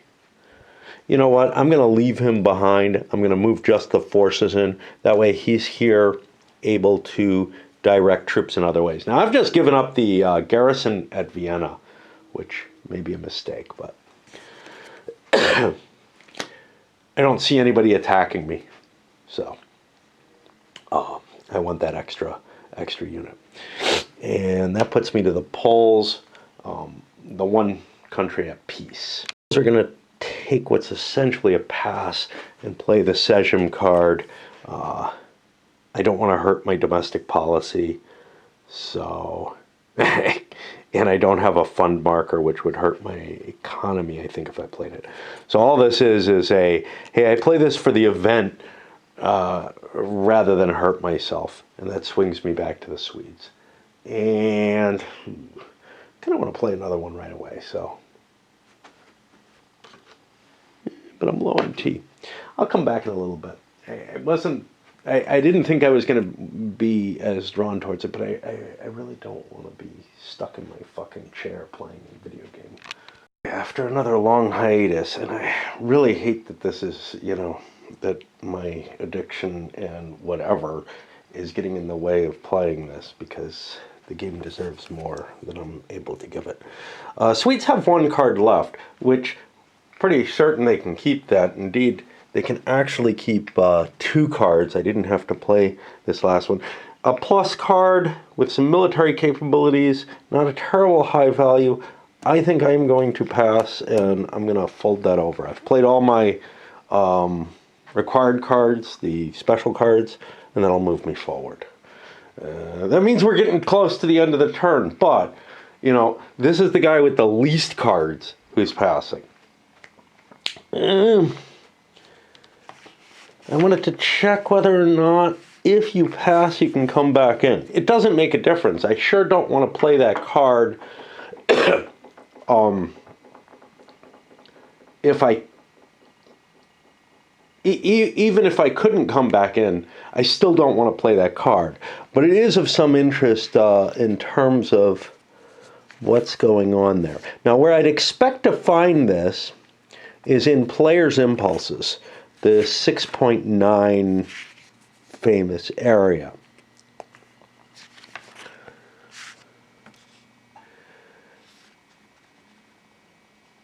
The player can decline to play when he or she has no more cards in their hand.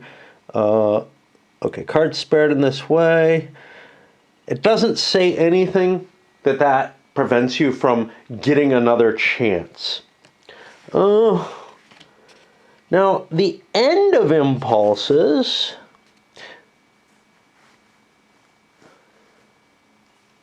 is over when all players decline doing an action.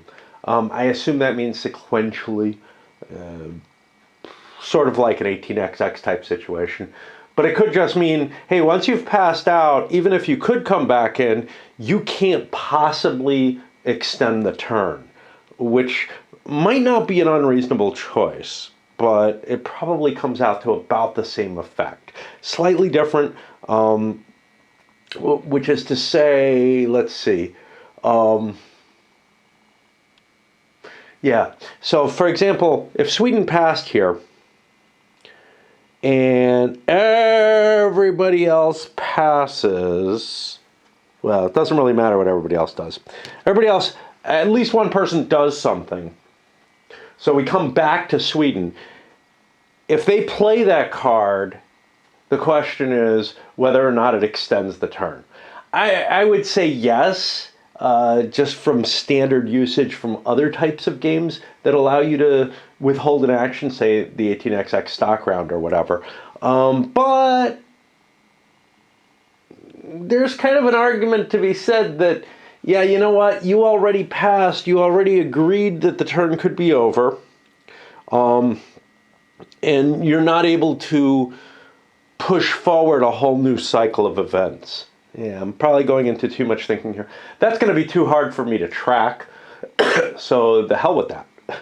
I'll go with what seems like the more usual interpretation, although there's just nothing either way in the rules that I see. They've been withholding their special cards. I grab a couple of fund markers with this one. I'm probably just going to play my 2 special cards, hold my iffy 1-point card. What am I going to do with a point? But it's got a military capability to it, so it makes sense to do so. Gets me to the Ottomans. In this painful position, I have a whole pile of cards. I have a siege that I'm unlikely to win. I basically, have to roll 2 dice, 2 or lower, to cause 2 hits on it. But maybe it's my best move forward. Let me check on see, the Habsburgs still have a fair amount of cards. If I keep sieging, I may wear my army out, is the problem. Oh, there's something about consolidating forces, which happens at the beginning of your movement. See if I can find the movement. That'll be under 6.9 somewhere, along with everything else.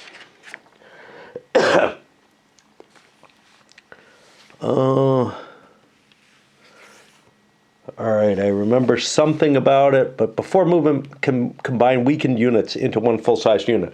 Now, that's generally not a good idea in terms of like your combat capability, because so far all these units, you flip them over and they just have less manpower. They have the same combat capability. However, it can reduce your attrition and it can make your army more solid. So that combination has some value.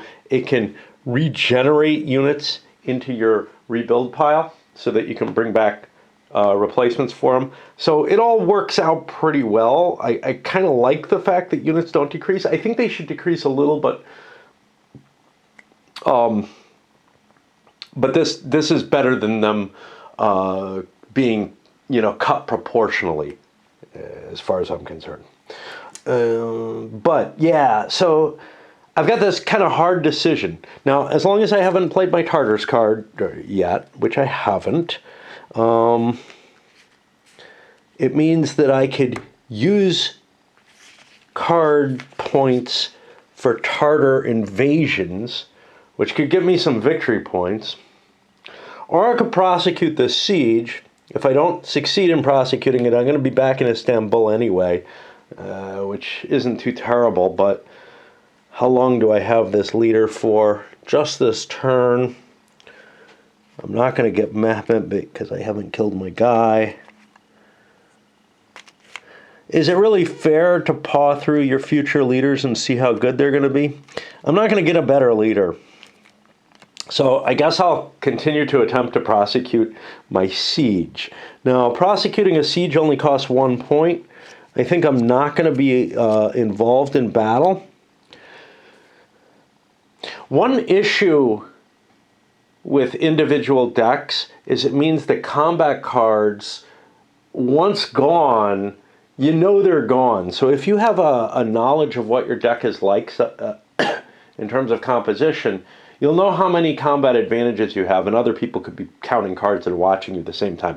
I doubt many people will be counting cards in a 5-player game unless there's some key, really important card that they're just keeping an eye out for. They're not going to be counting, hey, is an effective bombardment been used? Has a commander's disease been used? But the player involved does know that they're throwing a card away that they're not going to see until the next reshuffle. Now, there are reshuffle cards in the game, supposedly. I haven't seen one yet, but and trying to think what else. Well, otherwise, you're looking at running through the entire deck before you see that particular card again. So it's an opportunity cost. Holding a handful of battle cards like the Ottomans are, maybe they're more common than I expect. Some of the countries don't have a lot of them, maybe, and some of them maybe have more. I don't know that yet. But it does feel kind of like, geez, I don't know if I'm giving up something particularly important here.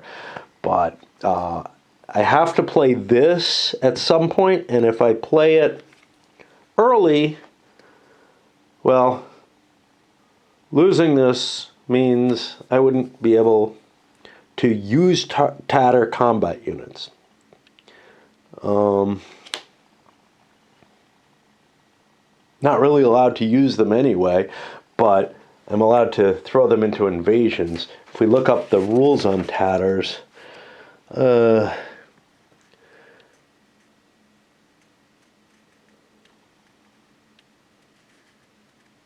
I don't know. It's kind of weird. The player controlling the Ottoman can also control them if he plays as event this, which is sort of the opposite of what this says, right? This says Well, play to keep control of them. If you play this as ops points, you're not allowed to use tatter combat units. Which sounds like I can maybe just move them and use them.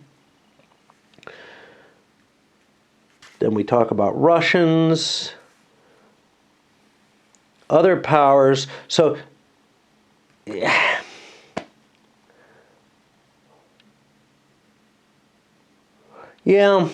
So my feeling is if I play this as the event, I am allowed to use these as regular units. If I play it as ops points, it's just so fucking weird. Like trying to reconcile the rules, which say I have to play the event, do something active to control the tatter combat units. Whereas this seems to be a negative. I can hold this as long as I like, and if I play it as ops points, I'm just not allowed to use them. And neither one has anything to do with the invasion.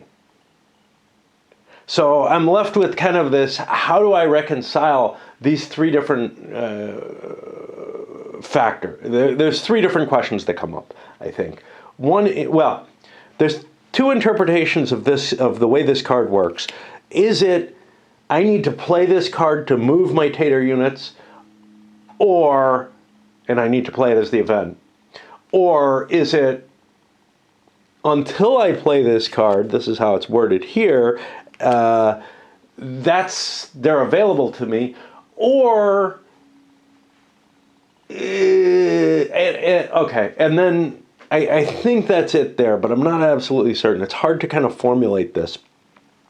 And then the secondary question is, what, if any, effect does this have on me being able to do the tatter invasion action? All up in the air. I kind of like going with the card. So, you know, generally these games are like, well, if the card violates the rule, but the card and the rule are intrinsically linked, right?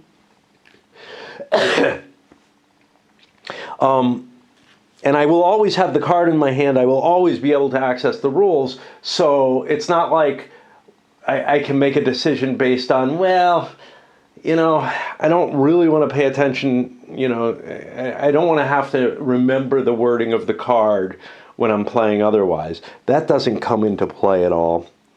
So I just don't fucking know. I think the best answer is that I have to play this card to use them for anything. I like that the best.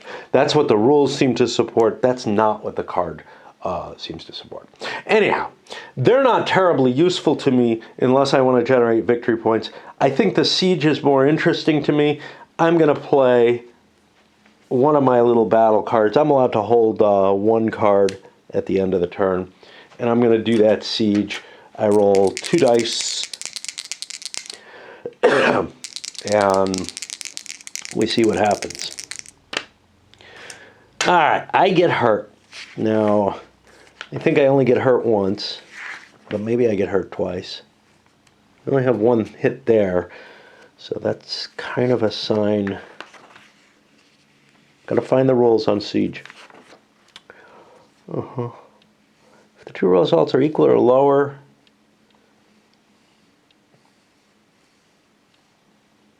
okay, yeah, the besieging army only takes one loss at a time. I'll take another cav loss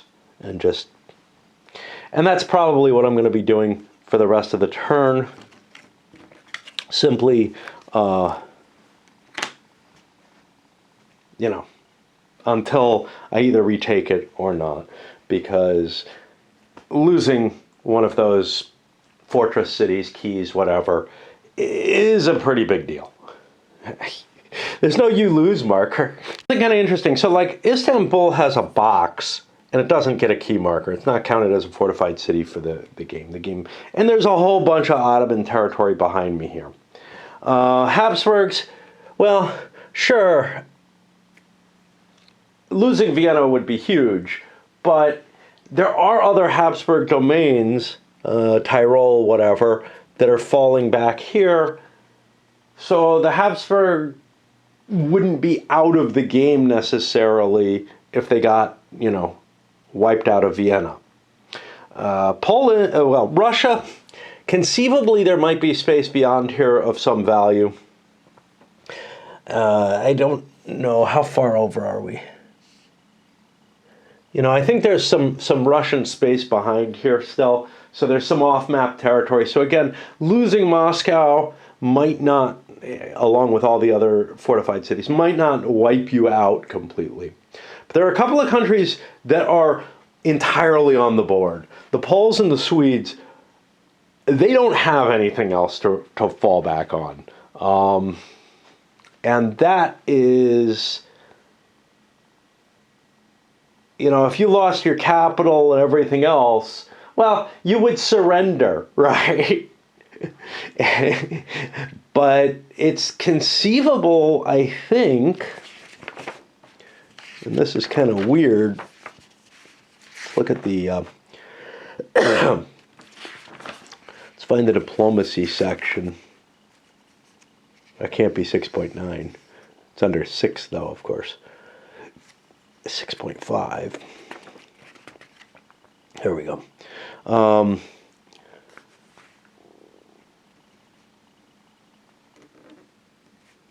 Superpower which forces the speed for each controlled fortress city, which is given back to previous owner. So this is a little weird.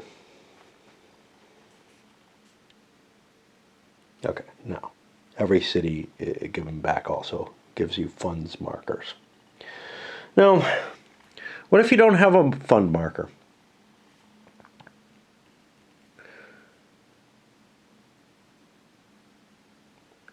Yeah, I assume you can't take back territory if you don't have funds markers to pay for the peace.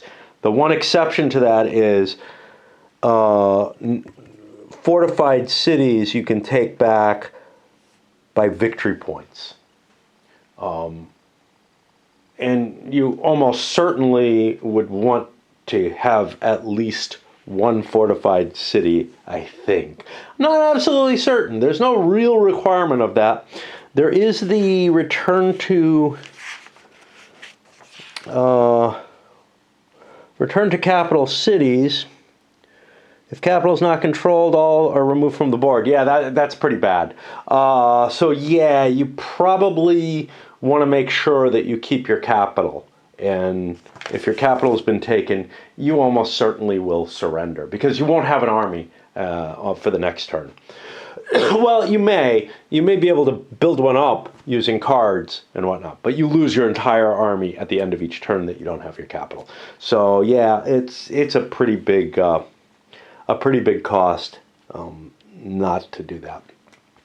All right, so that helps a fair amount, and I'm perfectly fine with that in the case of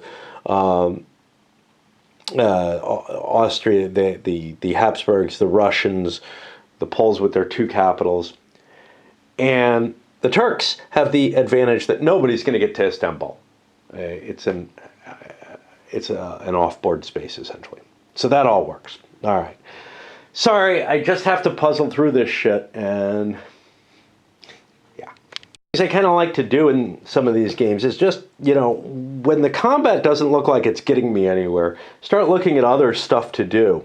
And so I kind of do that, but there ain't a whole lot of other stuff to do on here. I can build armies, but I have the military advantage right now. I have a handful of cards. Probably going to hold on to this heresy card because it's not a plus card. Spend all the plus cards, get things moving there. Unfortunately for me, I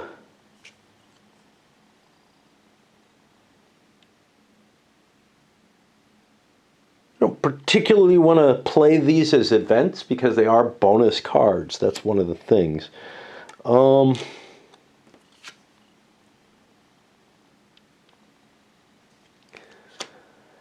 think this is probably the card that is the least harmful. Now, what am I going to do with its 2 points?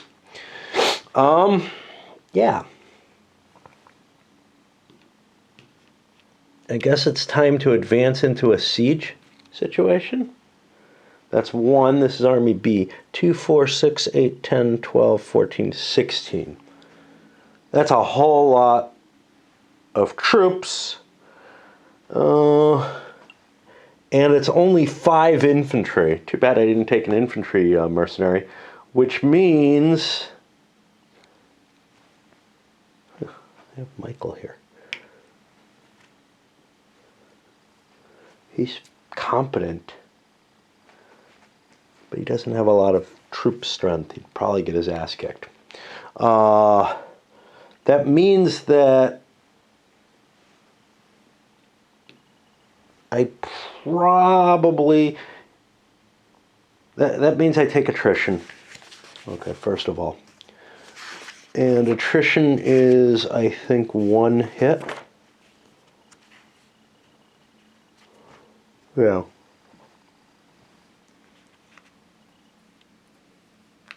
Take that hit on a mercenary. Why not? And then my other point, I'm going to move here and set up a siege there. And then I get my plus marker. Now, my special card creates economy for me, but it does so at the cost of rulership. So I'm going to improve my rulership. You might say I'd want to...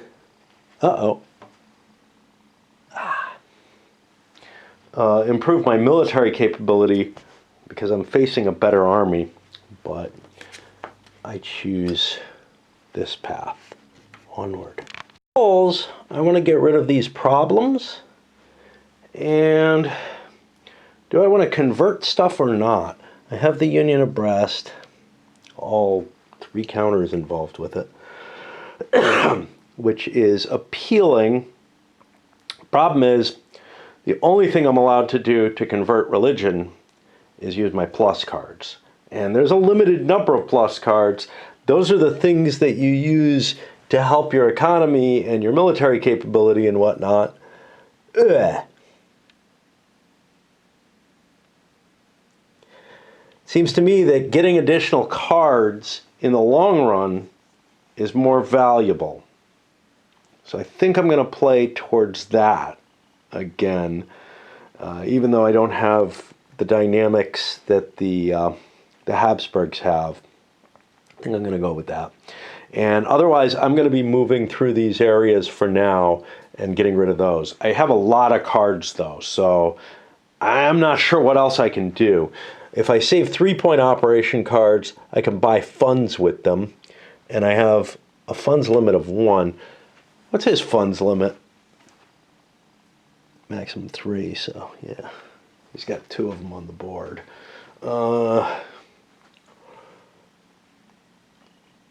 So that's one thing I can do. Otherwise, it's kind of looks like I can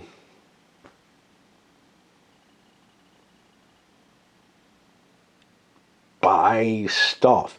Now there's things like Memel here that no one controls. I don't know if I can take that. It's not really in anybody's hands. Seems like I should be able to. So that seems like a good choice as well for points that I might have to spend. There's a danger to me moving into the yellow zone. That evokes or invokes the Habsburgs being able to call the Holy Roman Empire and, you know, oppose me. So that may not be a wise choice. I'm not at war with miners, and I think I have to declare war on them to be able to deal with them. So the idea of, like, you know, going up against whoever the hell this is, and I can't remember. I can look here to remember. Yasi is Moldova. For me to go against them, I have to actually, they're a formed unit that I have to actually attack. Brandenburg, I'm not sure is, because it's just, oh, that's Stettin. Where the fuck is Brandenburg? What are the rules on Brandenburg? I forget this kind of stuff so easily. The amount of time involved.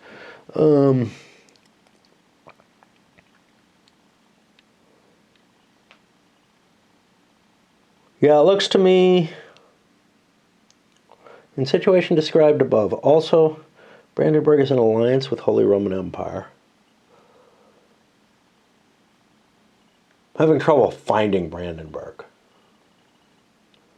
Like, oh, that's here. There we go. Okay. I was looking for another color, but this looked so Polish to my eyes. Okay. I'm just trying to figure out what the hell I'm going to use all my points for.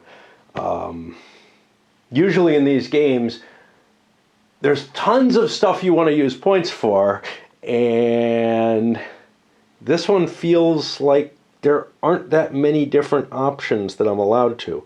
Like, I can't play with this stuff except 1 point per, I don't spend ops points as far as I can tell on it. To use that up with the plus cards. The way the plus cards are described, and again, I mean, this may not be what's intended. Let's ignore the conversion rules and try to find the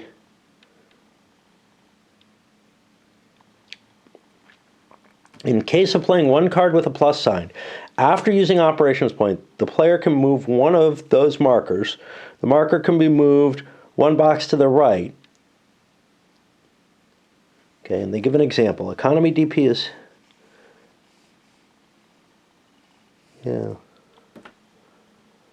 yeah.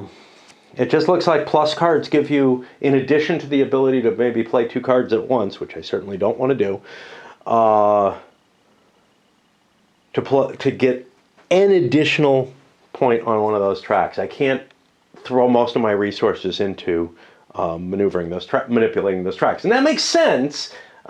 These governments weren't generally capable of massive reforms or anything and throwing all their income into that. But it also means it's going to take forever to move a marker, Oh well. Right, we've made our way back around to Russia, Sweden having passed. It's time for me to play the exploration and colonization of Asia. I have 1 card left that I'm going to hold on to. Therefore, I'm not going to play this for its event. I'm going to play it for ops points, which allows me to move my economy DP marker 2 to the right, which is a good thing. Just think about that. Each plus card gives me 1. Well, every turn I have a chance of not doing this. Now, there's a lot of victory points to be gotten over there. I don't want to give it up all game long, but boosting my economy seems like a good idea. Use the big card to move Cossacks control another space. That's something the Poles need to do. I didn't realize I already had it a space forward. They got some big 3-point cards they can spend to fight the Russians over the Cossacks. Because, and again, one of these little things that you got to remember, but eventually the Russians can take over the, no, those are the Tatars, the Cossacks. So right now, I paid for my Cossacks because they're registered. Right? I think. Right. I no longer have to pay because I registered them. Oh, I can plunder port spaces. Huh. I should do that.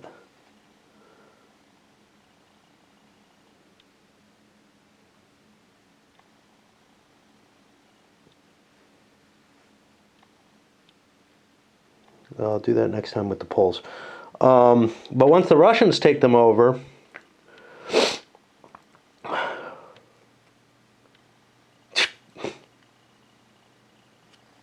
registered Cossacks gets them back. Oh boy. Did I play it too early? Should I have held it? Oh wait.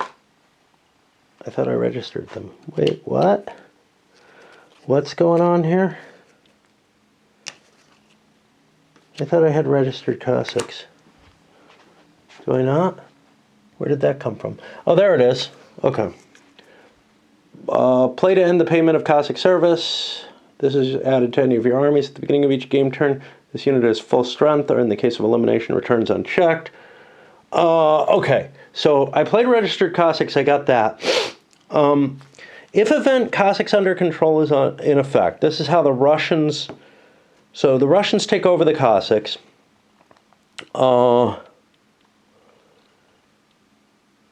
By getting this up to 3 and playing Cossacks control, I think. The Poles can get them back by conquesting Sich or playing registered Cossacks. If Cossacks under control is in effect, the player controlling Polish, Lithuanian Commonwealth cannot play as event registered Cossacks. Well, oh, that's if I lose control of them due to taxation, not... So this does not correlate with this, or is not associated with that, or whatever. Yeah. Okay. So yeah, I would lose my Cossacks if that gets too far. So the Poles definitely want to get involved in that. Right then. And I took the advantage from this card already. I did it on video, I know that. Different sieges going on. First the Turks failed again. But for the Habsburgs, it was success on both realms. Michael has taken this space.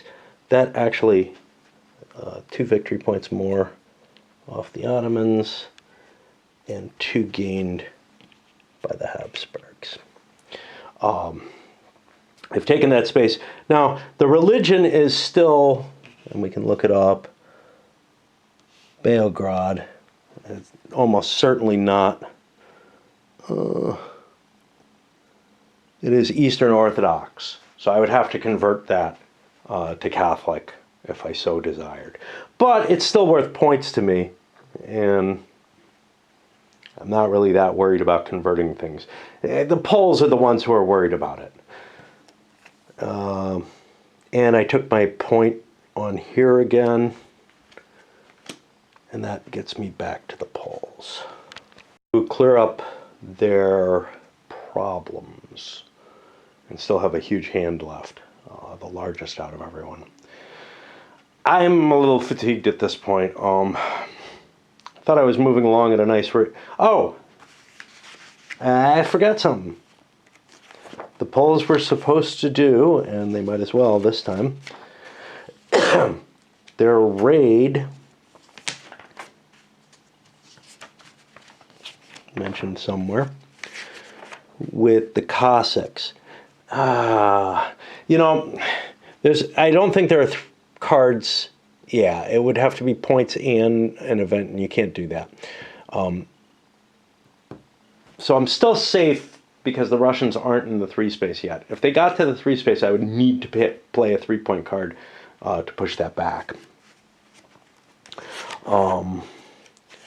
But we have this thing that we're looking for. Okay, we're in cards. That's obviously not where we want to be. Here we go. Okay. Registered Cossacks is in effect. The player controlling the Polish-Lithuanian can plunder port spaces at the beginning of their own impulse at no cost of operations points. They do the plunder. Okay, so we need to do a naval battle against the Ottomans. 6935. Now, I had questions about naval battles, but I don't think there's any problem with them as long as there's no troops on board. I don't think troops should help, but they do in an earlier period, they do. Okay.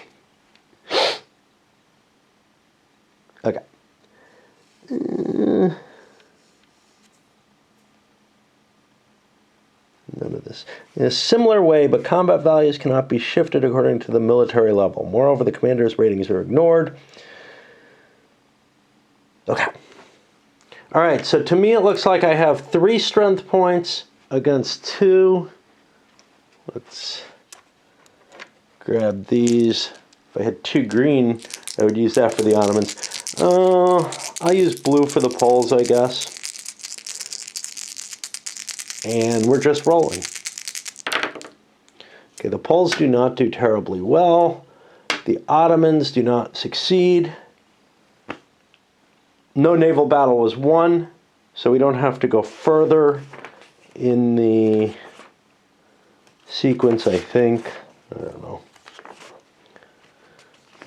Danzig. I don't think I'm going to ever try for Danzig. It sounded impossible. You know, it's funny here because plunder procedure in bold print, but this is where the rule begins. Okay, fair enough.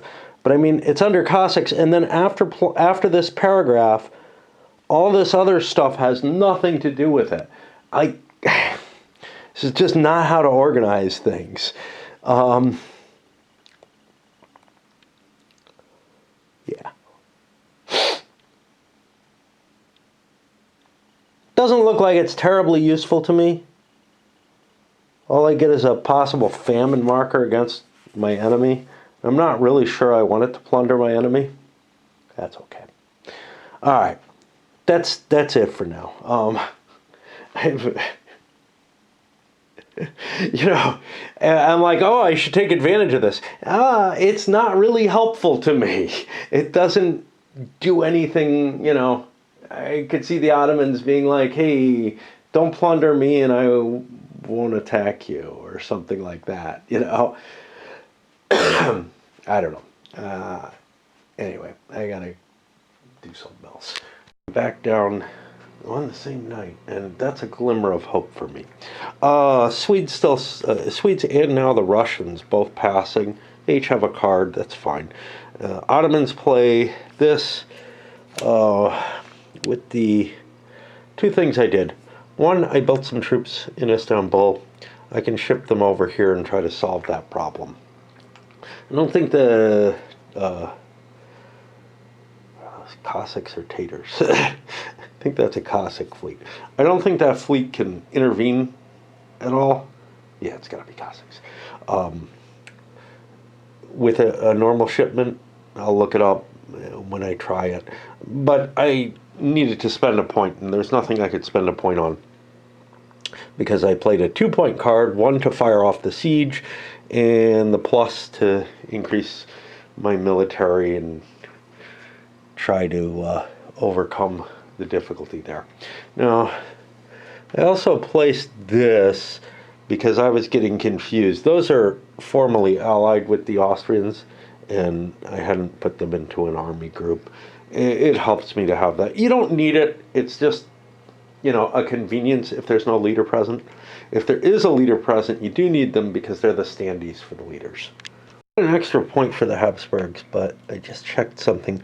Buda is Catholic, so we just captured it. That's some loss, but we capture it as a Catholic state. It is Catholic, so that's kind of a bonus. I shouldn't be surprised by that. I got another point though. I don't know what the hell I can do with a point, because I was using 2-point cards to do a double siege. Obviously, converting a religion shouldn't be an easy thing, right, of an area. Think about how expensive it is in a game. Well, not so much in Here I Stand, although it can be a pretty big expense there.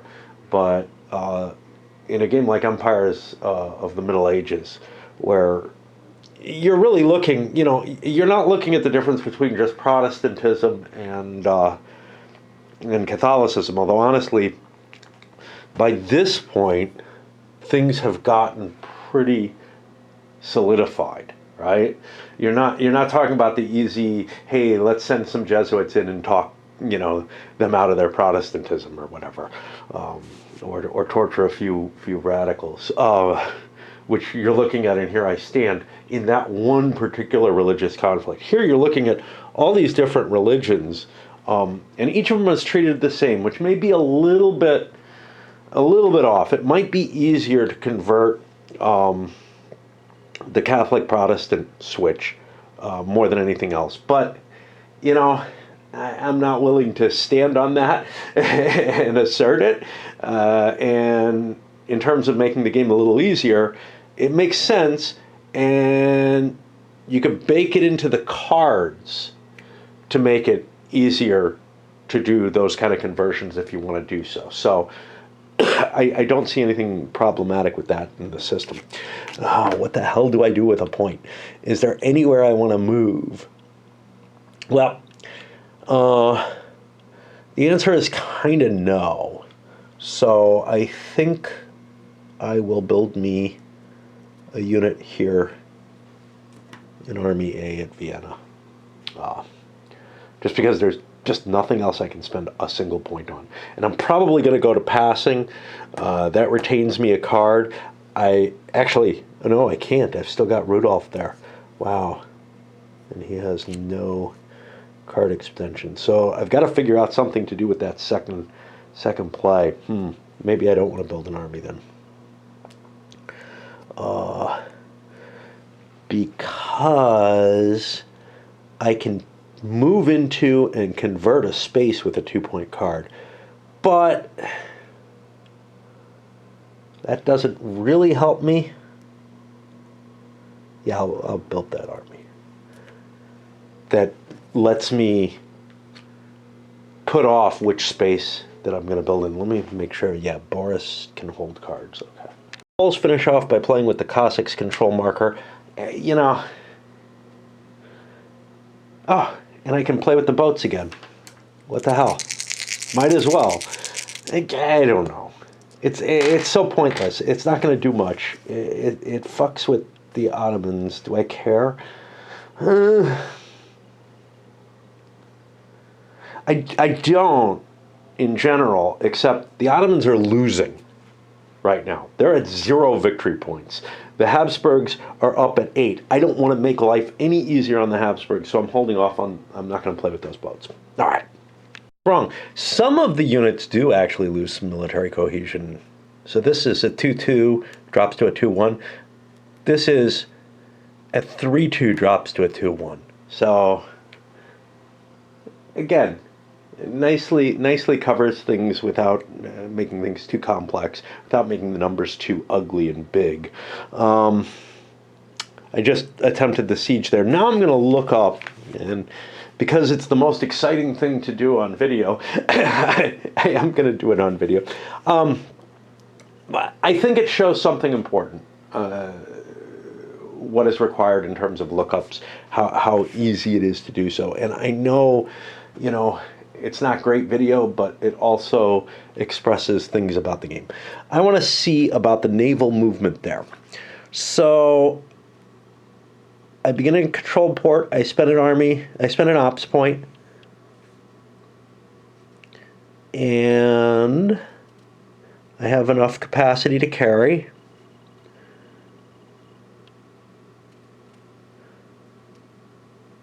An inactive player could try to intercept. I really don't know. I don't know if the Cossacks can screw with me. That's the whole thing. The active player is not at war. I would say they cannot because of that.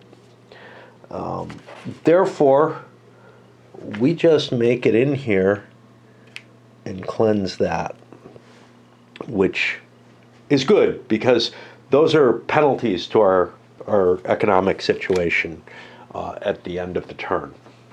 Differentiation is a little painful here. So there's pink for the sort of Polish heartland here, and then there's salmon here for the Baltic coastal regions, which are Protestant all Protestant to begin with. All the Polish regions are, of course, Catholic.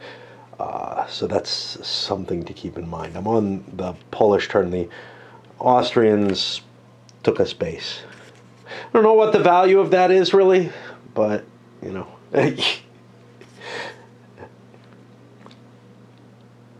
should I be building troops instead? It's hard to judge things like that. Maybe. Okay. So that means launching some kind of control for this, it really becomes kind of iffy. I think I'm more desirous of keeping the Cossacks in check. And then we go back up, and really it's just the Ottomans and the Poles playing now. Play their Tatters card for ops points, so not going to be allowed to use it. They haven't used them yet, so that's fine. But I used it to continue the siege and got hosed some more with that, and to build myself some of the troops that I've been losing off of it. I'm down to one card, which I intend to keep, so I think the Poles are just going to play out the rest of their cards. Dropping the Cossacks from the Russians as far as possible. I still had a 3-point card that I had to get rid of. I can only hold one card. I'm holding it. It's the war against Persia, in case the Ottomans get out of their current war. I kind of want to be able to do this to them and hose them over the same way that the Habsburgs have. And what else? So I spent a big 3-point card I had. I spent a point on getting an army, a big 3-point card on getting a fund marker.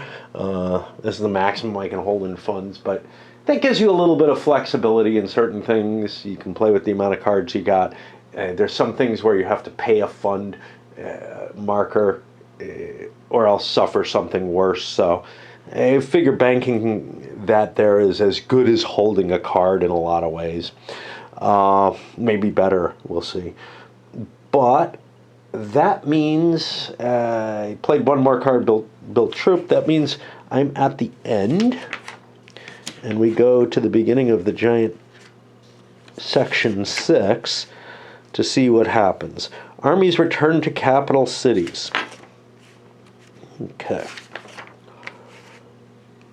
No. Okay, 6.9 is everything we just went through. You get to play your cards and do stuff. In accordance with the sequence, players transfer all their armies to their own capital cities. The Polish-Lithuania has 2 capitals, must be transferred. They should avoid spaces controlled by other superpowers, otherwise they take losses. Okay. One army can stay on a controlled space. Infantry combat units of the Tsar of Russia and the Ottoman Empire, but not garrisons, are discarded. Ouch.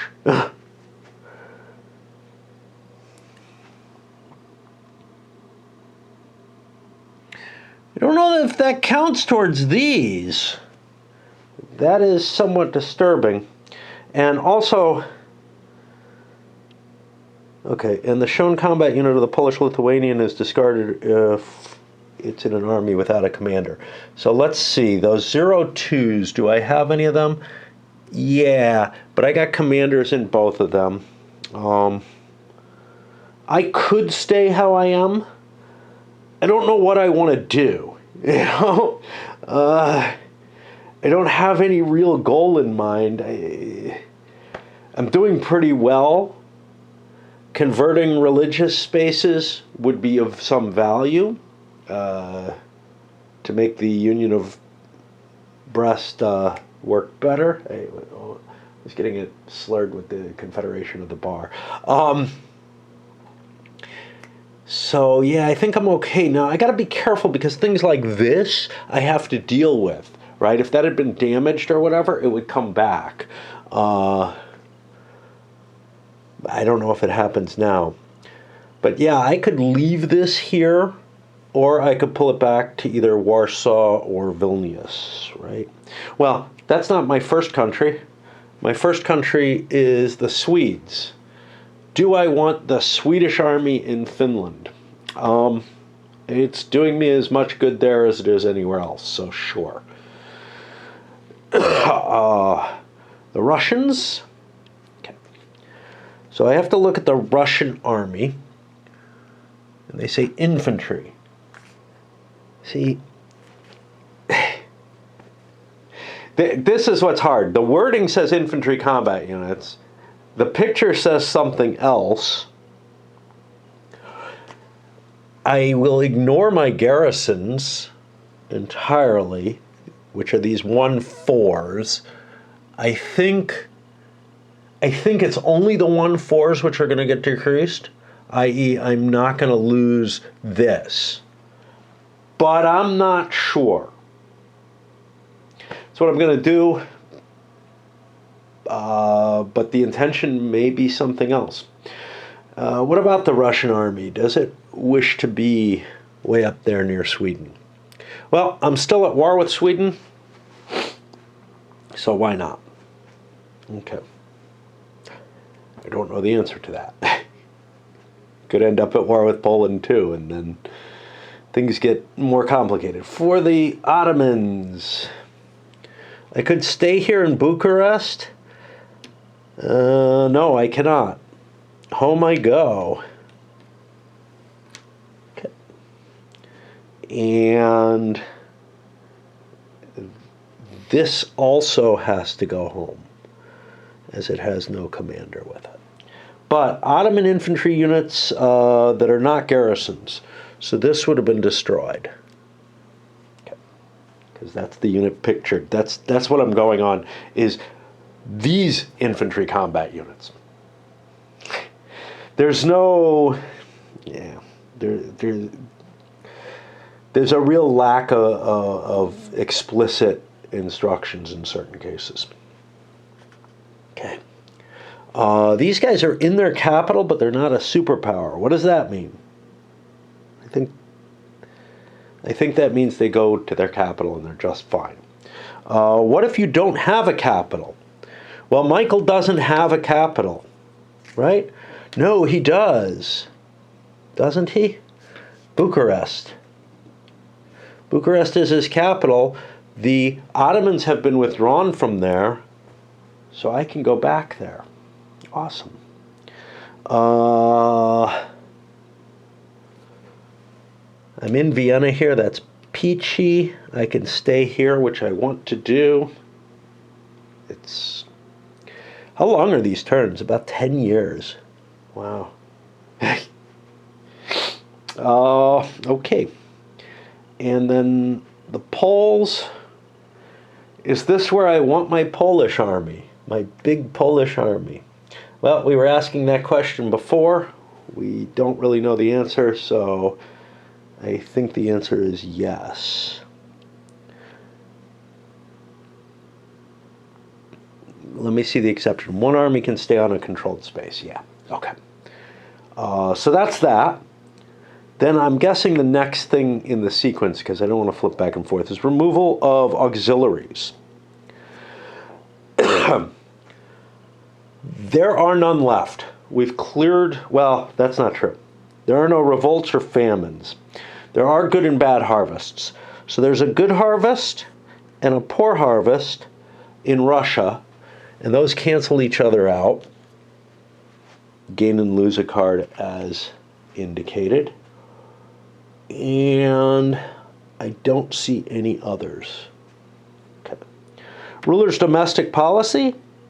We implement changes in domestic policy based on the modifications of the cards. So I don't have to do these in particular order. So domestic policy increased by 1 level. That's going to put me up to even for the Swedes.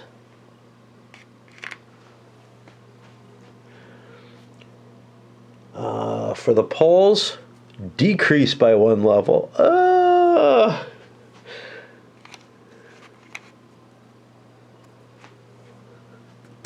we go.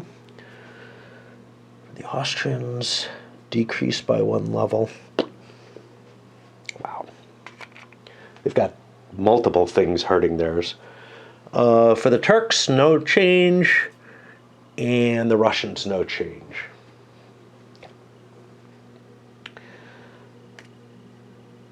Okay, let's go back to the thing, and that appears to be the last thing. Now,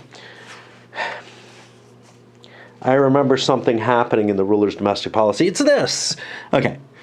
Each unit on the card suffers a loss, and then the survivors are placed on Istanbul. And what's interesting here is this unit is not killed, because it would have died during the return phase, I think. But my army is much weaker than it was at the beginning of last turn. And we'll fix these. All right, and that's the completion of one turn. Kind of impressed with myself for actually getting through a turn in my recent state, but yeah, I keep hoping to see light at the end of the tunnel and get away from this damn thing. Not this, but the video game. And it wouldn't surprise me that it's board games that pull me out finally. It's not the only thing. I got interviews the next couple days. I've got to pay somebody something that I tried to do by the mail but didn't work, and just all kind of complexities that came together. But yeah. And this card is gone from the game because it was used for the event, and that event's over. And I guess this one goes up with the battery just about to die.